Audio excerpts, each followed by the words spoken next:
Welcome in 98.5 The Sports Hub. I'm Joe Murray. We got ourselves another full show as we're here until 11 o'clock. No more interruptions because why? The Boston Celtics and the Boston Bruins seasons have ended. So therefore, you will have the night show until when? Probably Patriots football season. And there'll be some Revs games mixed in along the way, but for the rest of the way, you get the Joe Show at night. Skaz is here. We got Jake Seymour in the house tonight as well. And you can call in at 617-779-0985. We're on YouTube as well. Just go to youtube.com. You can search 98.5 The Sports Hub and boom, you'll see me right there. What a beautiful day it was. 80 degrees in the city of Boston today. And yeah, there's Red Sox. Yeah, there's other stuff going on in the world. But right now is the NHL Draft Lottery. And we all know that the Bruins have been in this spot before without any luck. And this year they have the Toronto Maple Leafs pick. And if that pick falls anywhere between the top five, the Boston Bruins will receive that pick. Joining me in studio is our NHL Draft Lottery expert, Kevin Maggiore. Hello, Kevin. Hello. How you doing? Expert? I don't know. Well, listen, I don't know who else would be here for this. Well, that's true. So are they highlighting who some of the draft picks are right now? Is that what's going on? Well, that's Gavin McKenna, who is expected to go number 1 overall. He's been viewed as kind of the next big thing. He is played at Penn State this year. There was a little bit of a issue this year with an assault thing, but it was cleaned up a little bit, so he is still expected to be the number 1 overall pick. So they're just doing their old little interview with the kid that should hopefully not end up as a Toronto Maple Leaf. And at the moment, they're showing the Boston trade from March 7th last year for Brandon Carlo. Looks like the Bees made out in that trade. Oh, so far, absolutely. You get at least a first rounder. We don't know when. You had Fraser Minton. Had a good year. Kind of faded at the end, but it was his first full NHL season. And then they also got a 4th-round pick, which was used to draft a kid named Vasek Blanar. A little ways away on him. Okay. So Gary Bettman is next to a lottery machine. And who is the other fellow that is? It's Butchercross. Oh, that's John John fan of the night show, by the way. Oh, is he? I think. Oh, that's right. Skaz met him in the airport. That's right. And he has written to me before. So, friend of the night show. Right now, with Gary Bettman, and I figured we'd start off with this tonight because it's really the biggest thing that's happening. I know the Red Sox just got out of the first inning. They're up 3-2, and Brian Bayo is going to take over, so that's the update there. But they have a group of panelists, Bill Daly, Tom, I don't know who these people are. Do I need to know who they are? Well, Bill Daly is the deputy commissioner. Okay. And then the other, one of those guys is just going to put the ping pong balls in the machine. Mm-hmm. I don't know who the other two are. So how can you tell us about said ping pong machine? The balls are in a case. Yeah, so then there's all the numbers, right? I forget what they're 1 to 9. One does maybe 0 to 9, and then there's however many combinations, and every team has all of their combinations that were assigned to them, and we're just going to see where the combinations end up as it goes. But I don't think Gary Bettman should touch those balls. I'm with you on that. I will say this: they rechanged the odds on the lottery in 2021, right? The way it all went. And since 2021, only once has there been a situation where teams that were in the top 5 prior to the lottery fell out of the top 5. And that was last year, where it was the Flyers and the Bruins. So odds are, historically in the last 5 years, that the teams in the top 5 stay in the top 5. So I just look at all the negative angles of this, of the Bruins losing the pick. But yeah, they're just going to go for the combinations. Now we're in commercial, so they've already. What a big market tease! They're split screening the lottery with a Dr. Pepper ad. Man, the NHL must need the cake, huh? I would like to see. I wish it was live. Because we got it in the corner, but the guy actually putting the balls into the machine. It reminds me of Price is Right or something. One of those games that they would play and then pull out the number. That's what this machine looks like. So what's the percentage that the Bruins have of winning this pick? I believe it is. I'd have to look it up. Is it 58%? 58.1%. Maybe. I mean, if we were at the blackjack table And you had a 58% chance to win your hand. Wouldn't you bet on that? Those are good odds. Yeah. That's why I think they're going to get porked. I think with the low odds, I think they're going to lose it. Yeah. So you're already going into it thinking that. I mean, I just think negatively. I will say the one good omen, in my opinion, the one positive omen was earlier on Felger as we were reading the stipulations on the pick. Should the Bruins not get the pick tonight? And then the audio on the station cut out and wasn't working. So I view that as an omen of we don't need to hear what the conditions are on the pick because we're just going to get the pick and it doesn't matter.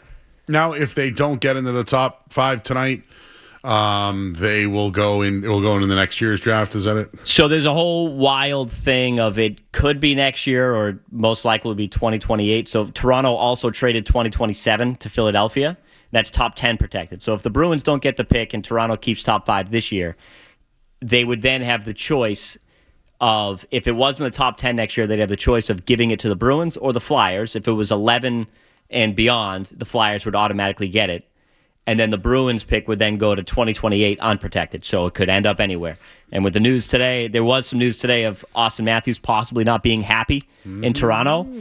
The one positive thing is if you have a 2028 unconditional and he leaves after next year, they could legitimately be a lottery team again. And then you're looking at, hey, wherever it lands is where we get it. For we, the Bruins. The balls are moving. They are juggling. They have on the left-hand side Vancouver as the highest chance to win the number 1 pick, followed by Chicago.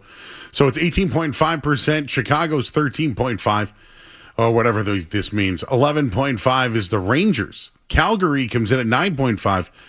And then Toronto, Seattle just slightly behind at 7.5 with Winnipeg. So 1, 2, 3, 4, 5. So Toronto, 7. Okay, so how does this work now? So 7 has been pulled. That I don't know. Does it go? Their odds just went down by 0.1%. Right, so it's now. Oh, for the first draw. Yeah, for the first. So they pull 4 balls to get the first. Yeah, but there's also 2 lotteries. So the first one, this is the first one, and if let's say the Leafs don't win the lottery, we're still not in the clear yet. We need somebody to jump. This is why you're here, because I did not know that. So the balls are juggling again. It's been sucked up through the little machine there. And a 2 has been pulled. What does that mean? All right. Whoa. Odds went way down on the Leafs. Whoa. All right. Vancouver went up.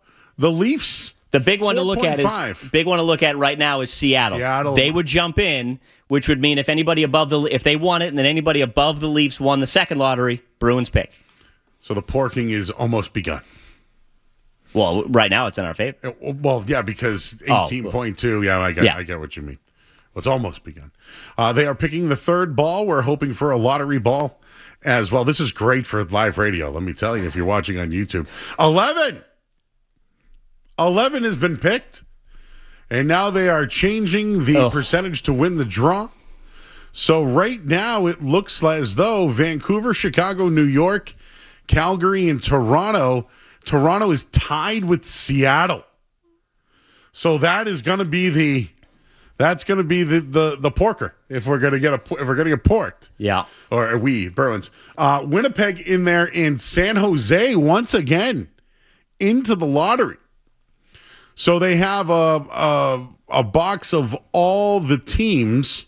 I didn't see if there was it's Toronto, so it wouldn't even be Boston, right? They would show they would show Toronto, who would then have to give the pick. I would love to watch that. Oh yeah, we scored the first, second, third, fourth, 5, and then have to ship it out. We don't want the number 12 here. If the number 12 pops up, the Leafs get the first overall pick. And now they're delaying. And they're doing 15 seconds now until the next ball is popped. And they're showing everybody. Everyone is looking on. They're showing another commercial, which I do not like. But again, the NHL needs to make money, and this is the best way for them to make money. But I'm out on ping pong balls.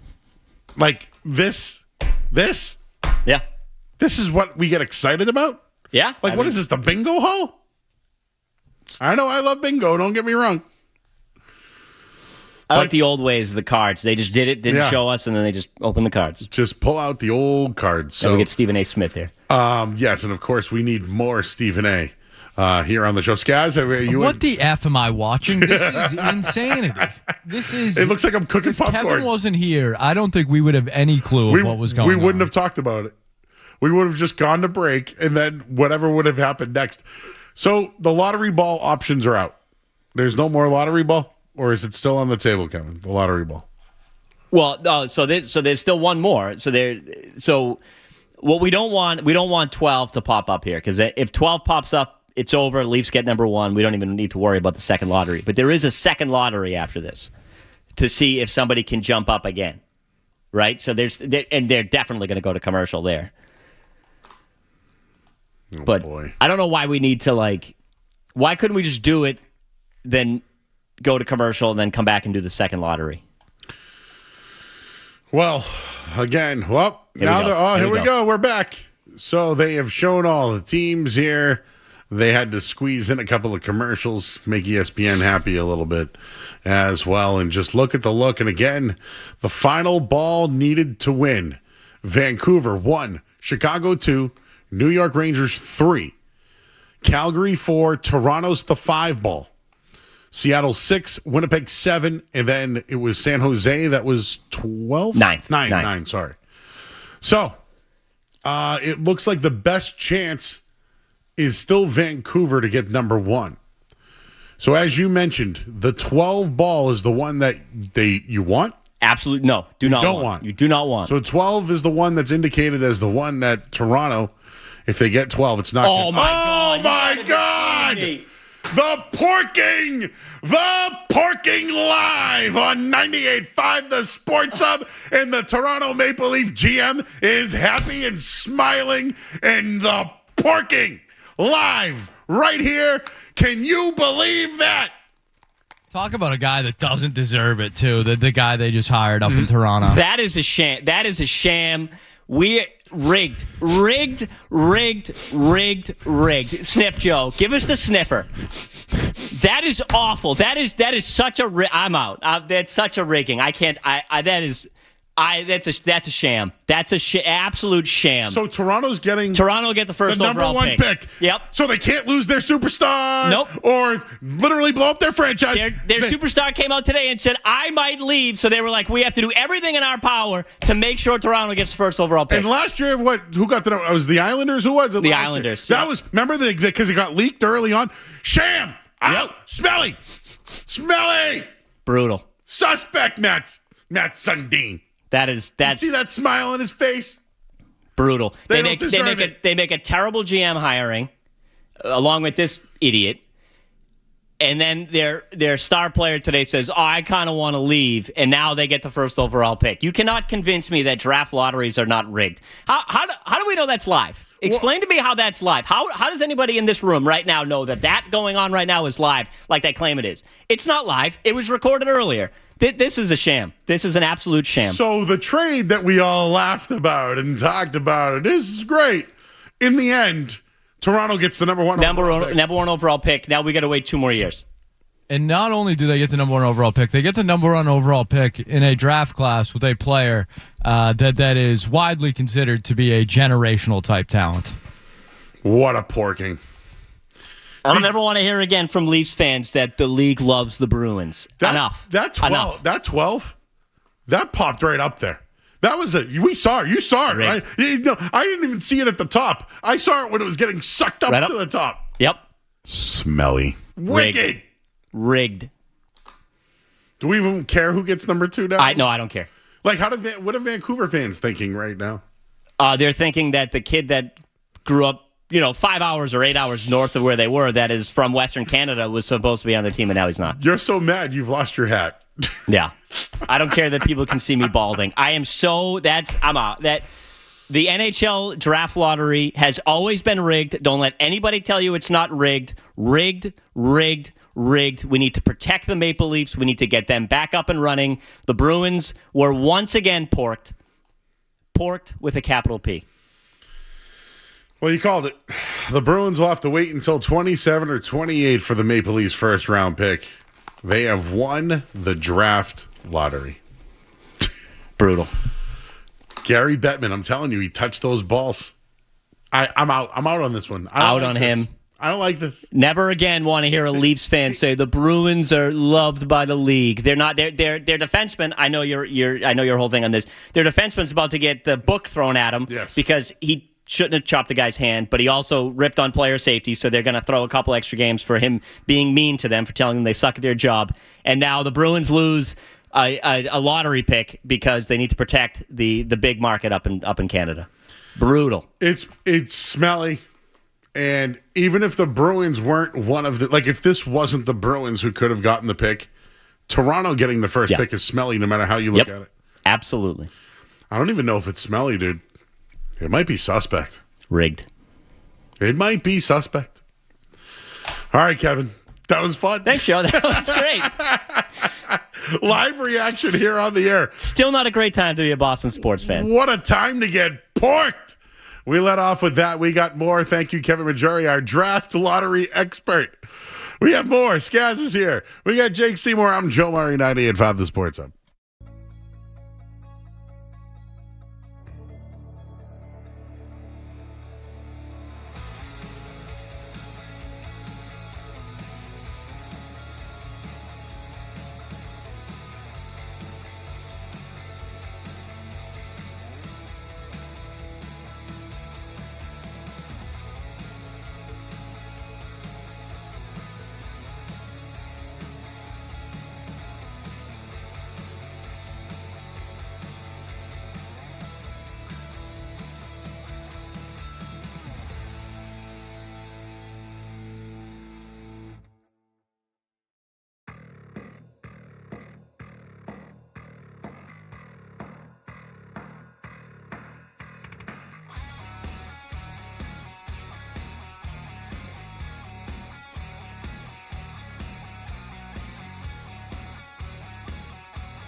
All right, back here on 98.5 The Sports Hub.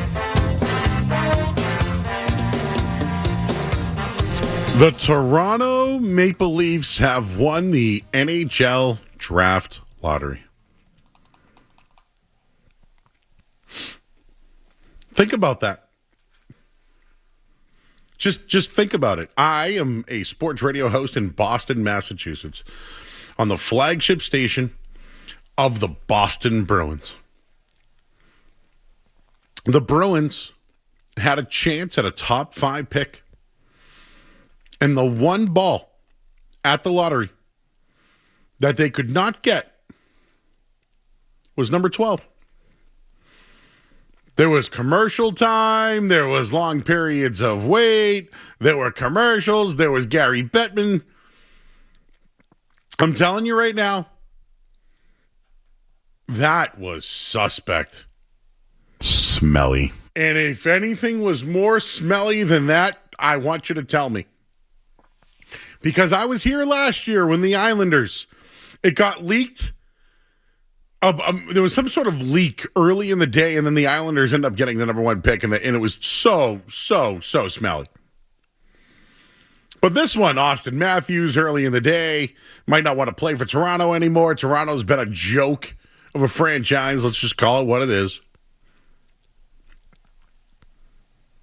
A generational talent on the line. Toronto screwed up so bad, they get the number 1 pick.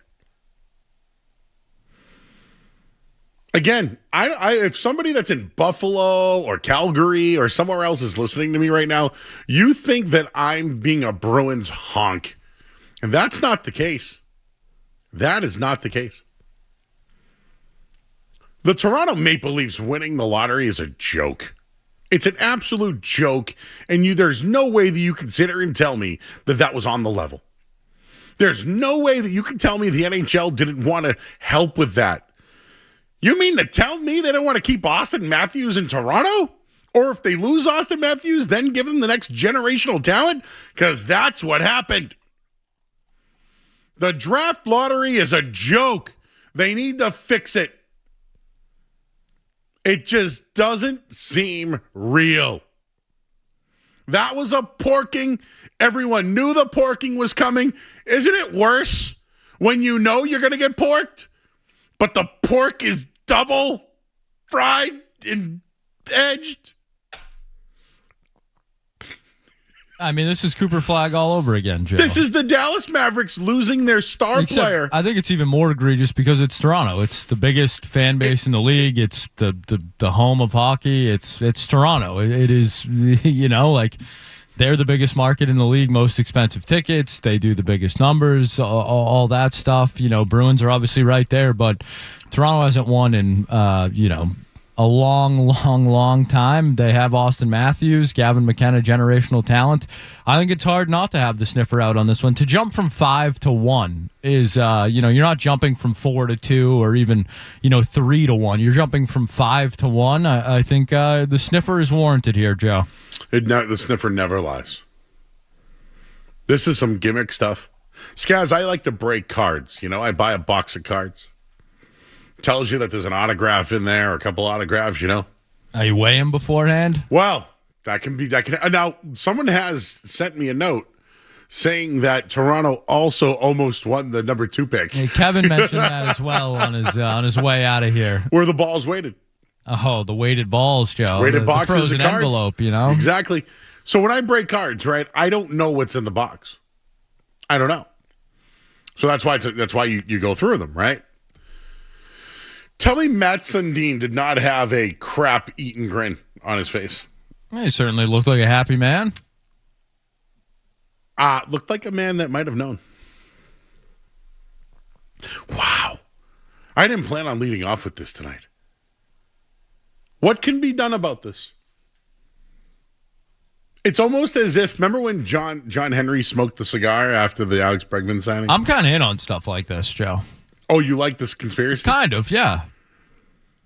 I think leagues should cater to some teams. Do you think this helps Toronto in the future? Obviously, no, yes. This will help them. Gavin McKenna, by all accounts, is a Connor, like he's a step above even Bedard. Like he's viewed as the next, superstar type player. A little bigger than what Bedard. could have been worse though? Like what? Like for example, I just saw San Jose got the number 2 pick.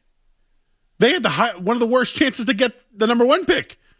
They get our buddy Stenberg, I believe, is supposed to be the number 2 pick there. That was a porking. Did you see Kevin's reaction? We've rewatched it actually. Are we already. going to put it on our socials? Yeah. Of course, I'm so glad that happened. You know what was funny, dude? I saw the 12. So it was a suction thing and it popped out, right? I saw the 12, like immediately. Might have to go back and review the tape, Joe. Because I was like, whoa, the porking. Wow. You got it. You got to be crapping me. I'm actually, you know what? I shouldn't be surprised, right? I shouldn't be surprised, but I am. Wow, the NHL and Gary Bettman strike again. It happened last year. I could probably go back further years if you really want me to, Skaz. But this thing, you want to talk about suspect and smelly? I think we need an investigation. We need an investigation on this one. And this has not, by the way, I know that people have rooting interest because of the Bruins. Take that out of it. Toronto got the number 1 pick. Forget about that if it was in the top 6 or more. The Bruins would have gotten it. Now, I'm actually over that now. This is something else. Absolutely wild. All right, your thoughts at 617-779-0985. I have some thoughts on the Red Sox that are on right now and Roman Anthony and the youth. The Green Teamers are here. James Scaramuzzino and Jake Seymour. The Green Teamers podcast in full effect tonight. How the hell does a team with an 8.5% chance of getting the number 1 overall pick get it? How does that happen? How does that happen?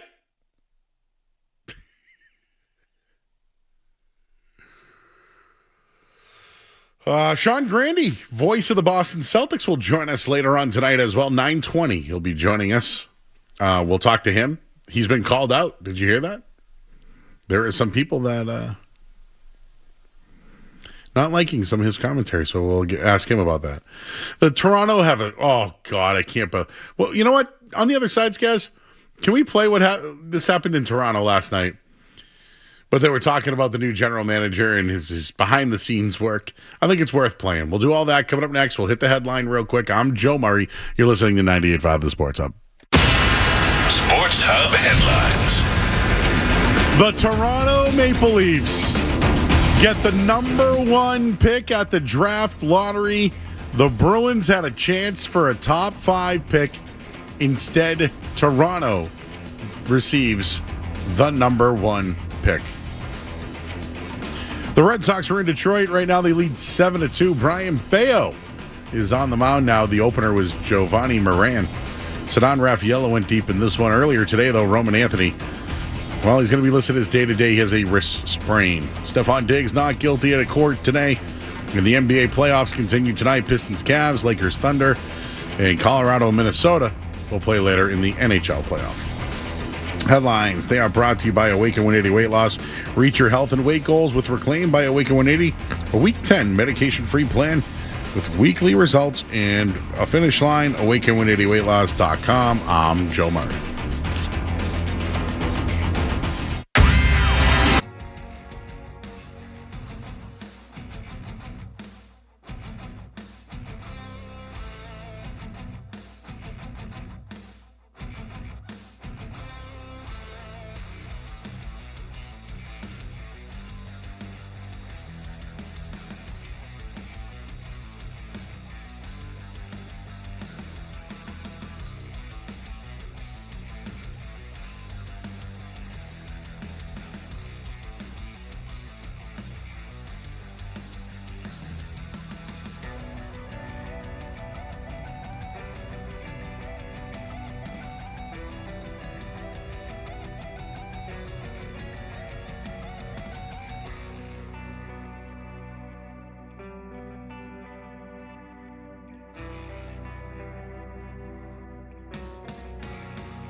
In Toronto right now, there is a reporter who says, I have asked about, is it John Chayka? Who's the new general manager of the Leafs. And, well, let's just say this guy's got a pretty bad reputation, but Toronto, no, nothing to see here. Nothing to see here. Oh, and then I talked to different people than you. Oh, what an organization that is now receiving the number 1 pick. This is a shocker. Should I be shocked, though? I shouldn't. Anything Gary Bettman's involved in now, Adam Silver. This was bad tonight. This was bad tonight. We'll replay the live reaction from Kevin Majore and myself earlier. Because it was almost unbelievable. There's not many times I'm on live radio and I'm shocked. Except for the guy that rounded third last year and I didn't know what he was doing because he didn't go home. That really bothered me. I was upset about that. I really wanted to know what he was doing. Well, anyways, we'll get the show underway. We'll take calls at 617-779-0985. Your thoughts on the Boston Bruins not getting the pick that everyone thought they were. Not to mention, Toronto is getting the number 1 pick in this year's draft. Let's talk to John. He's in the car. John. Joe, I go back. This says John Ziegler written all over it. All you need is a picture of Bud Selig with the big I don't know sign when they had the tie in the All-Star game. What to do about their home field advantage. This was a disaster for the whole NHL. And all you did was rewarded. He really wanted to go off. John. Your service went out. Service went out. Wow, the tweets. Let's go to break before the last ball. Okay, sure. That's what happened. Luka Doncic for flag all over again. That's right. A day after one of the most brutal press conferences in the history of sports with the hiring of their new wicked shady GM. Check out Steve Simmons' question. Stinky, downright putrid. This one's the porking of the ping pong balls. It happened once again tonight. Hey, do the Bruins have a first round pick, or do they lose it? Because what happens with that? I actually don't even know. Wow, this one is.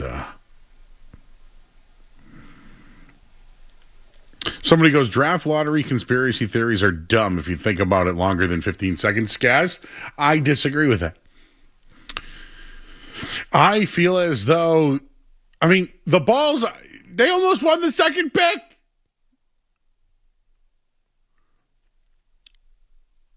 That has to be what's on Twitter right now, right, Skaz? It has to be people wondering how Toronto got the number 1 pick. Not Vancouver, not any of Calgary. Twitter is all over this. Even, people that you would consider, not conspiracy theorists, I would say, are they got the sniffer out, Joe. The sniffer is out tonight. So McKenna is the big name. Yes. So he's going to go to Toronto, which is bad for the Bruins, which is bad for the Atlantic Division. And it also maybe quiets that the Leafs might not have the rebuild that we thought they might. Right? Because they're rebuilding. The Bruins lose a major asset that could have helped the team down, the future, or right now if they wanted to move it. Either way, that's a massive blow to the Bruins. And just for a little on Gavin McKenna, Joe, Penn State this year, 35 games, 51 points. Pretty good, but he was in the W the year before that. He played for the Medicine Hat Tigers, Joe. He played 56 games. He had 129 points in 56 games. Wow. So, yeah, he's going to be a problem for the Bruins.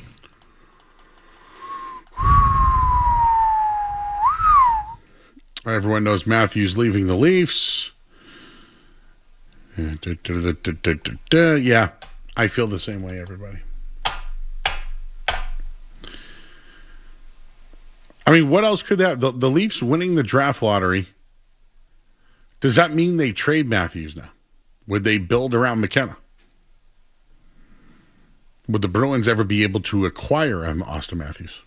That I don't think happening. No. Don't even get your hopes up. Man, I'm shocked. I don't even think I can continue the show.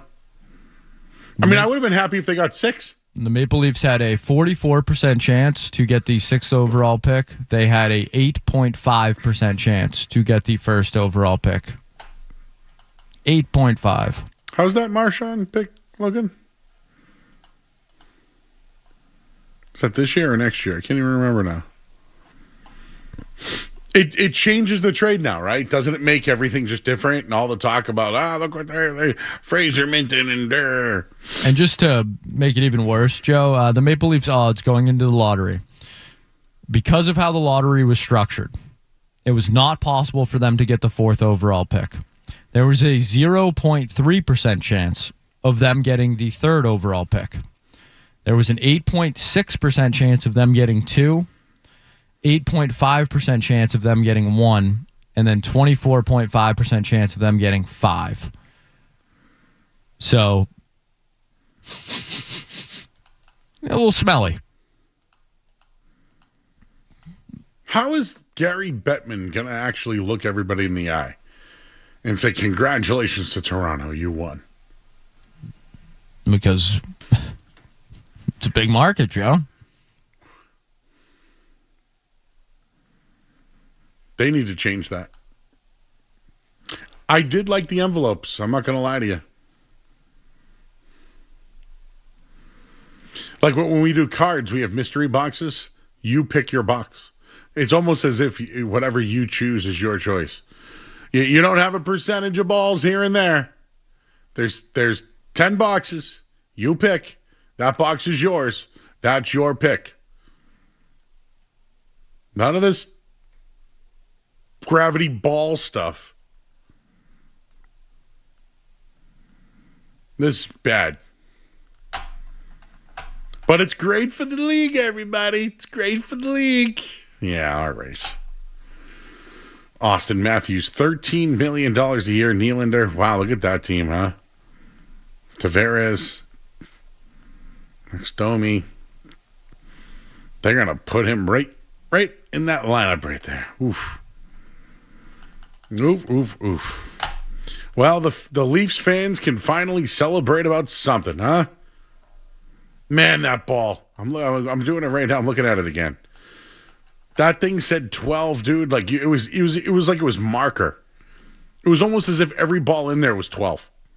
Matt Sundin's look on his face. Oh, what a jerk. I actually always liked him. I don't like you anymore. Man, I took the steam out of the show. Well, anyway, speaking of steam, there's some steaming going on right now at Comerica. We'll tell you what that is with the Red Sox and the Tigers. Do that next here on 98.5 The Sports Hub. You're listening to Joe. You're listening.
runs in 4 innings. It's great.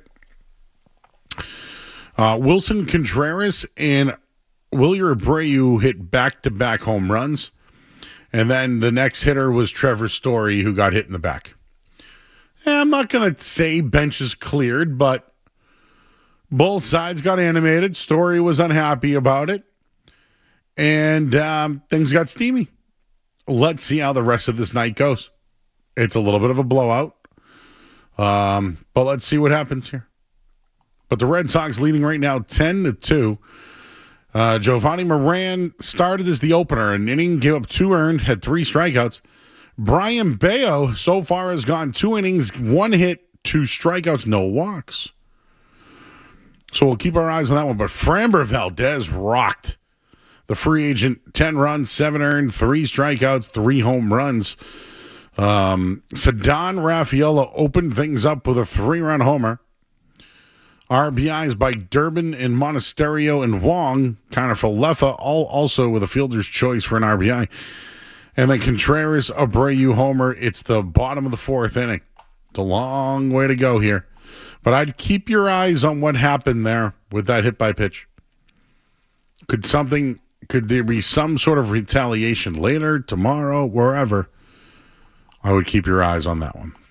All right, well, let's get your sports up headlines right now. Well, I'll reiterate what happened earlier at the NHL Draft Lottery. Also, the Red Sox scoring some playoff games tonight as well. And we have full shows, everybody. You want to call in? We're here all night long at 617-779-0985. We're on YouTube as well. I see 120 people in there right now. Let's see if we can raise that a little bit. Tell your friends. Come on, hang out. We'll hit the headlines here. No commercials. I'm Joe Murray, 98.5 The Sports Hub. From the Town Fair Times Studios, Dutcher and Celtics have had the revolution. This is Boston's home for sports. WBC-FM at HD Boston, 98.5 The Sports Hub, a Music Media Group station. Sports Hub headlines. The NHL Draft Lottery is concluded. The Toronto Maple Leafs received the number 1 overall pick in this year's draft, followed by the San Jose Sharks. Vancouver, who was the favorite, gets the 3rd pick. Chicago, then the Rangers and Calgary, followed by Seattle, Winnipeg, and the Florida Panthers at 9. So the Bruins had a chance for a top 5 pick. Instead, Toronto gets the number 1 overall pick. What a sham. The Red Sox, they're leading right now 10-2, bottom of the 4th inning. Home runs from Wilson Contreras and Wilyer Abreu, back-to-back homers there. Ceddanne Rafaela also a 3-run homer in this one. Brian Bayo pitching 2 innings so far. 2 strikeouts. The opener was Giovanni Moran tonight. And there's more. The NBA playoffs, Pistons, Cavs, Lakers, Thunder. And at the NHL playoffs, Colorado and Minnesota play shortly. Headlines, they are brought to you by Super Service Today. Upgrade your home with an electric heat pump system from Super Service Today. Stay cool this summer, warm all winter, and save on energy costs while reducing your carbon footprint. For a free estimate, visit superservicetoday.com. I'm Joe Murray. Are you actually coaching the game, or it's just that is? I feel so strongly about that. I can't even tell you. Boston Talk Sports here. What do we got? Sports. Getting into it a little bit. I mean, obviously, this week you saw the Ceddanne Rafaela Trevor Story incident from the outfield. Story wasn't doing the fundamentals, wasn't where Rafaela thought he should be, and kind of gave him a little bit of emotion. Like, hey, man, where are you? Then yesterday, Wilson Contreras says that, well, there's a lot of youth on the team. And then Marcelo Meyer comes back and says, oh, yeah, blame the young guys. I'll tell you what the truth is. We're not hitting with runners in scoring position. So, I'm not saying Wilson Contreras is wrong. And I know that Marcelo Meyer really doesn't have the clout to challenge a veteran player, right? And he did it through the media, by the way. So, he doesn't have to agree with Contreras, and I think he didn't. But is there an issue between the young players and the veterans. I will say this. I always see Wilson Contreras with Roman Anthony and Marcelo Meyer. And I think it was reported that there really is no issue. It all happened through the media. But this was all after last week, Brian Bayo shaking his head on the mound. And that was to Alice Cora, obviously, or no, when Tracy took him out. Remember, he was shaking his head. But I do feel like there is some sort of, maybe not a professional level happening on the field. And I know that in challenging situations, you need your veterans to step in. But it's different when there's a couple of young players in the lineup. I think one of the biggest issues for the Red Sox is they have 5 or 6 young players, right? I know Marcelo Meyer is not playing tonight because of the lefty, but between Rafaela, Meyer, Anthony, Abreu, there's even Durbin for that matter. There's a lot of young players in this lineup, and when you think back to the old days, right? The veterans that were on the team. It was Ortiz that had, Mookie Betts and Bogarts and Jackie Bradley Jr. and all that stuff, right? J.D. Martinez was one of those guys. Devers was a young guy. Benintendi was a young guy. I mean, last year you saw Bregman really help out Roman Anthony and the rest of the team. But this Red Sox team, when you look at it, have barely played 2 full seasons. Ceddanne Rafaela tonight is playing his 370th game. Willie Abreu is playing his 310th game. Andrew Monasterio is playing his 280th game.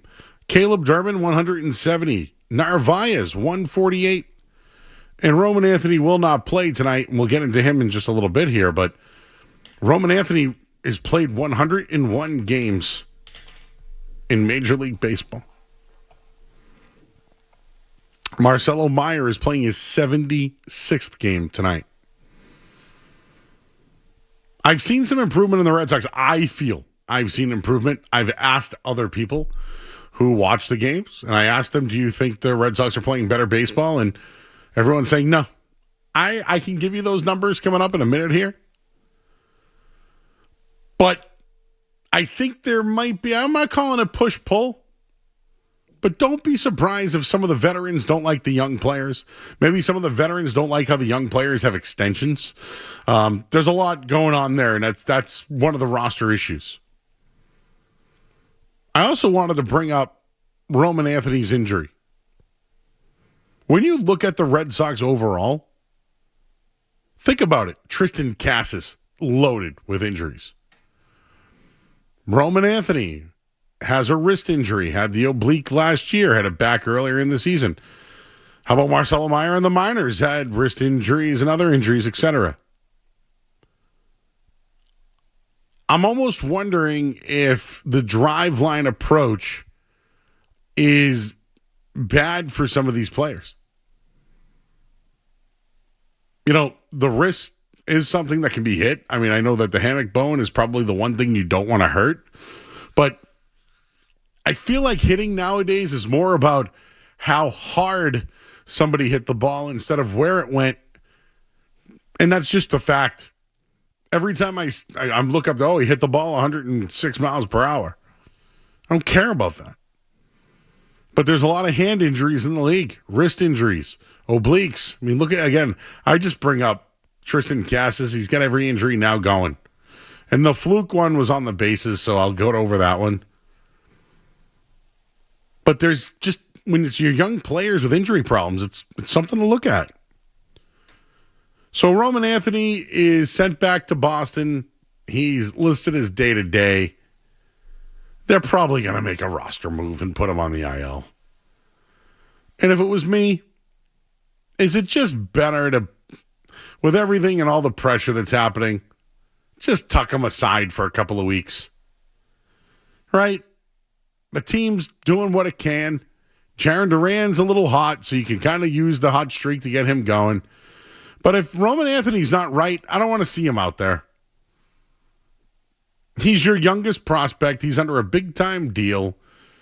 Get him right and get him healthy. That's what I care about. It helps the log jam for the team, though. It helps get the team back in. I know that they want their youngest hitter in the lineup, but maybe this is just what's best for Roman Anthony, but also what's best for the team. And I would never say that normally. I would never say not having Roman Anthony in the lineup is good for the team, but I just think right now to him to get away and get healthy is what's best for him and the team. Also should mention Peyton Tolley was absolutely outstanding last night, and he absolutely belongs to stay in the starting rotation. Him, Connolly Early, Ranger Suarez. I mean, Brian Bayo tonight, the way they're handling it, if he can kind of eat some more innings, he'll get another start. You're anticipating Sonny Gray coming back soon. So hopefully they can get their starting staff in order. But Peyton Tolley last night, 7 innings, no earned runs, 8 strikeouts on the road. He is the first left-handed pitcher at the age of 23 or younger to do that since 1970. Ken Brett. Do you remember that game, Skaz? I can't say I remember the great Ken Brett. Ken Brett, 1970, under 23, 7 innings, no earned runs, 8 strikeouts. It was a magical affair. But Peyton Tolley, the last left-handed young player to do that. And there's been a lot of them. John Lester, etc. But this is the number that I teased. Well, last guys, you know what? Let me ask you before I go to the numbers. Sometimes the numbers don't reflect maybe what we see. Since Chad Tracy has taken over in 8 games, tonight 9 games, tonight 9. Do you feel as though the Red Sox look like a better baseball team? Yeah. I'm glad you agree with me. I asked 3 other people, Milliken included. He said no. So yes, they look. To me, I think they look better. What's the most improved thing you would say? I don't know, just the attitude, the vibe almost. Statistically, defense.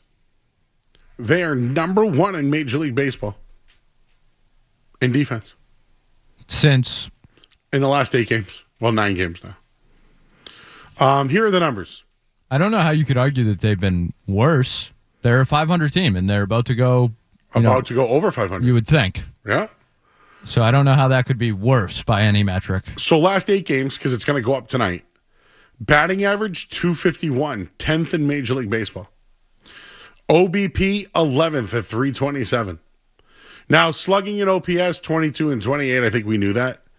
But the one that I saw that stood out to most to me was defense. Oh, did you see the other news story today regarding Caleb Durbin and Marcelo Meyer? There was a conflict of what Cora wanted to do and what management wanted to do. Management wanted Marcelo Meyer to play third base and wants Durbin at second base. Well, all we have seen is Meyer at second and Durbin at third, excuse me. Just another rift. Young players and veterans, baby. It's going to go back and forth all night long. All right. We'll put the lottery to the side, put the Red Sox to the side for a bit because I got the green teamers here tonight. I would like them to decode the tweet today from Jaylen Brown. So we got the green teamers here. They're live. We'll talk a little bit of green. We'll do all that next. And again, you can call in 617-779-0985. We're on YouTube tonight. Just go to youtube.com. You can search 98.5 The Sports Hub, and boom, you'll see me right in there. A bunch of people watching tonight. Thanks for hanging out. I'll try to read some of your comments in our YouTube chat as well. And everybody's buzzing about the Toronto Maple Leafs getting the number 1 pick in the NHL draft. I'm just reading some of these. These are great. Oh, wait, the Bruins did not have a chance for a top. Why is some guy telling me that they didn't have a chance? I don't know why the guy keeps telling me that. Whatever. You're listening to 98.5 The Sports Hub. I'm Joe Murray.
right, back here on 98.5 The Sports Hub.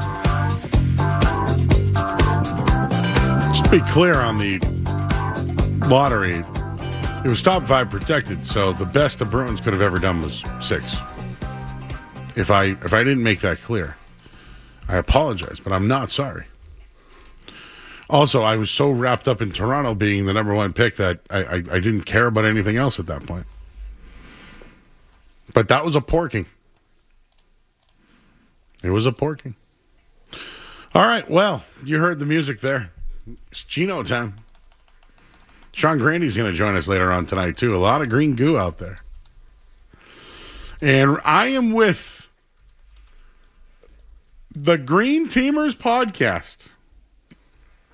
It consists of James Scaramazzino and Jake Seymour. Jake Seymour in tonight as producer number 2. Now sitting in chair number 2 as I have the Green Goo Boys right here in studio. First off, guys, can you please translate to me what Jaylen Brown was saying in his tweet today about clickbait is like flopping for media? Exaggerating contact, y'all be safe out there. Could one of you dissect that quote for me, please? Because I am still trying to. So, Joe, I would like to start off by saying this is all from his Twitch live stream, and he tweeted this out today. So, do you know what Twitch is, right? Yeah, I love Twitch. Right. So, Twitch is a live streaming platform that people use to make video content, right? Yep. And the main purpose outside of live streaming is to take clips, and those clips to be posted and aggregated across different mediums and on Twitch. So, Jaylen Brown, I'm sorry, but when you go on Twitch and make the comments that you made, the purpose of Twitch is for those comments to be clipped and shared. So, I'm not sure how you can get upset with clickbait when you're on a platform that basically thrives on it. I think that's fair to say, right, Skaz? I think that's very fair to say. And would you guys like some breaking news on Jaylen Brown? Oh, let's hear it. This it's not sounder worthy, but this from Sham Sharania, 8:21 p.m. The NBA has fined Boston's Jaylen Brown $50,000 for his comments criticizing the referees during a live stream after Game 7 in series loss in the first round against the Philadelphia 76ers, sources tell ESPN. So, yes, Jaylen Brown basically saying, don't quote me, don't hold me accountable for the things I said, was kind of how I read that. I mean, all we did was, I think most of the media, obviously there's extremes everywhere, but Jaylen Brown said it was his favorite year of basketball. Right? Yeah, oh yeah. He said that he enjoyed this year, enjoyed their play style. He enjoyed losing in the first round to the Philadelphia 76ers more than winning a title and being the finals MVP. I mean, we didn't say those things. Jaylen Brown said those things. So I'm not really sure what his gripe is. Well, his gripe is that he's now being taken out of context from what he had said, which, I mean, are there people running with certain things? I mean, yeah, of course, that was with every story. But to your point, Skaz, we talked about this on the podcast Sunday. Is anything that he said, we were only talking about his game comments, his post-game comments, because the live stream hadn't happened yet. But everything that he said post-game was exactly that. I liked this season. It was my favorite season. I'm proud of the team. And it all came in the aftermath of one of the most underperforming, underachieving Celtics teams that you've seen. And I understand that entering the year, we might have said that the Celtics were going to be a lottery team or fighting for a play-in spot. All of us were higher than that on the team. We all thought they were a playoff team. So they exceeded that expectation. But are we just supposed to sit here and say, oh, yeah, the Celtics had success this year because they won 56 games and lost in the first round to the Philadelphia 76ers? Is that a success? I mean, going on the historical context of the Boston Celtics, that's a loser season. Sorry. It is. Listen, Jaylen Brown is this super philanthropic guy, does a lot for the city. He's excellent off the court. He really is. He's done great things for the city of Boston and beyond. He's a smart guy. I almost, in a way, I credit him for speaking clearly on his own live streams instead of, talking to some reporter who leaks it, right? Or maybe getting the story differently. I do think he threw his team under the bus a little bit. He talked about the move from Paul George. Well, Sam Hauser that's defending him. How's that look? He called Embiid a flopper, but you know what? Embiid was better than you in the series. And The thing, too, that people really seem to be harping on is his complaints about the play style and the pace and all that stuff. Jaylen Brown was the biggest offender of chucking up bad threes in that fourth quarter against the 76ers, or just bad offense in general. He was the one that was slowing it down. So it's just, I think it's a little, what's the right word for it here? Sore loser?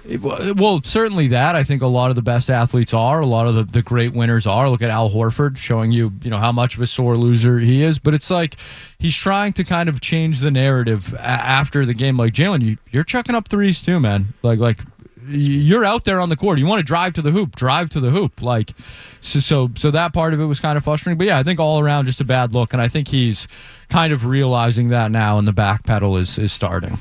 Well, that's why I'm wondering about this cryptic tweet today.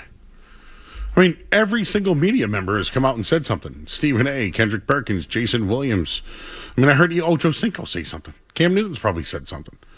I could probably just Google about, Dan Lebertard, they got a hold of it, right? I mean, New York people have gotten on this.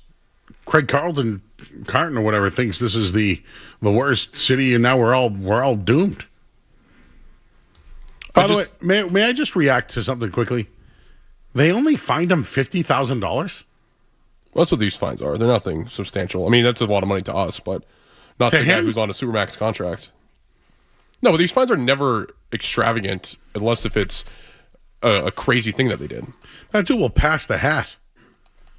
50 grand. I don't think he needs to pass the hat, Joe. No, I'm just. What I'm saying is they might pay. You think his teammates after that live stream are pitching in for the hat? I think Jaylen Brown's going to have to cover this. Jaylen Brown's going to send some sneakers worth 50 grand is what's going to happen.